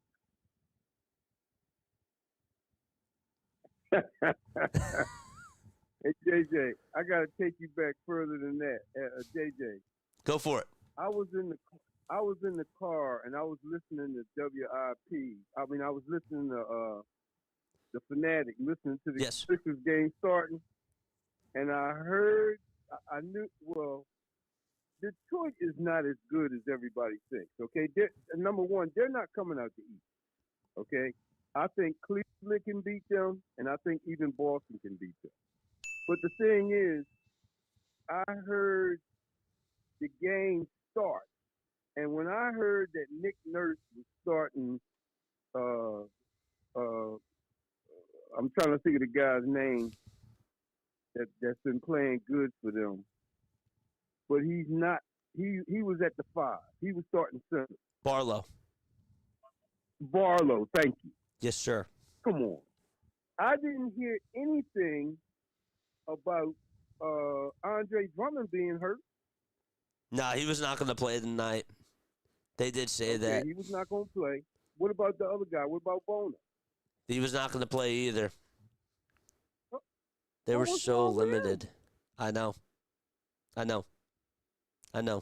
so they didn't have any. They didn't have any choice but to start. One. Correct. Is he like the tallest guy that could have started the 5? Yeah. How horrible Well, is what that? about the Isn't that crazy? Because again, that is a whole Josh Harris problem. JJ, do you realize this team has not won a champion? I know we're close to a championship, but they haven't won a championship. They haven't even been competitive to come out the second round like you did. They won a championship 43 years ago. I was negative 15 years old. I was negative 15. I wasn't born. JJ, I'm gonna take you back further than that. I was 14 when they won their first championship in 1967. Oh my gosh. I was 14. I'm 14. I'm 72. I'm 72 now. Damn. I was 14, JJ. They had the best starting 5 I've ever seen in basketball. Wilt Chamberlain, Luke Jackson, Wally Jones, Yep. Hal Greer. And who became the Sixers coach later when they won the '83 championship? Billy the Kangaroo Kid Cunningham. That's exactly correct. Yep. Man, that was the baddest starting 5 I ever seen. Yep. And the closest they ever got to it was in '83 when they won their second and only championship 43 years ago with Big Moses. That's right. Yep. 4-4-4. 4-4-4. It's terrible, man. I don't know. This Gosh. management and this team, they don't care about the Philadelphia fans, man. I'm telling you. Is that guy still in management? He's an African American brother. I can't think of his name, but Elton Brand? he works with. Yeah, is he still there? He's still there. Oh, he's still there. What is he? What is he do? What does he do? What does he do? What does he do? Yeah, That's a great question. He has a title. It's called general manager. And he's a guy that played for the Sixers, man. I thought because he would have some insight into certain things, he does nothing. Yep. Absolutely. JJ, this is a terrible team, man. They lied to the fans. I mean, the injury that Embiid had. What happened to about 3 weeks ago when he was averaging 30 a game and had played 17 of the last 20 games or whatever, and all of a sudden, poof! He got Sixeritis. That's exactly what happened. Sixeritis hit him, and this team needs to be sponsored by Urgent Care. Okay, so I can't blame Nick Nurse for this loss. Nah. And I was gonna try to blame him for starting what's his name at the 5, but what about the other boy that they still got on the roster, Johnny Broom? What about him? He ain't on the team no more? He's not on the team either. Yep. They're sitting back down to the G League? No, it was literally like the G League team tonight. It was you had VJ Edgecombe, Marjan Beauchamp, Justin Edwards, Quentin Grimes, and Dominic Barlow. Like, God help the Sixers. And guess what? At halftime, they were only down by 9. Gosh. But in the third quarter, once again, Nick Nurse acted like he went to the bathroom and didn't come back until the fourth quarter. 267. Terrible. 267. I'm sending you hugs, man, because you know, like 50 some years just following this team and just dealing with all this heartbreak, like going through like all this pain, all the injuries that this team has had to deal with. I mean, it is terrible. And again, I'm gonna say this again. Like tonight, I've really have just been focusing on the medical staff and the medical side of things. All I have to say is this, okay?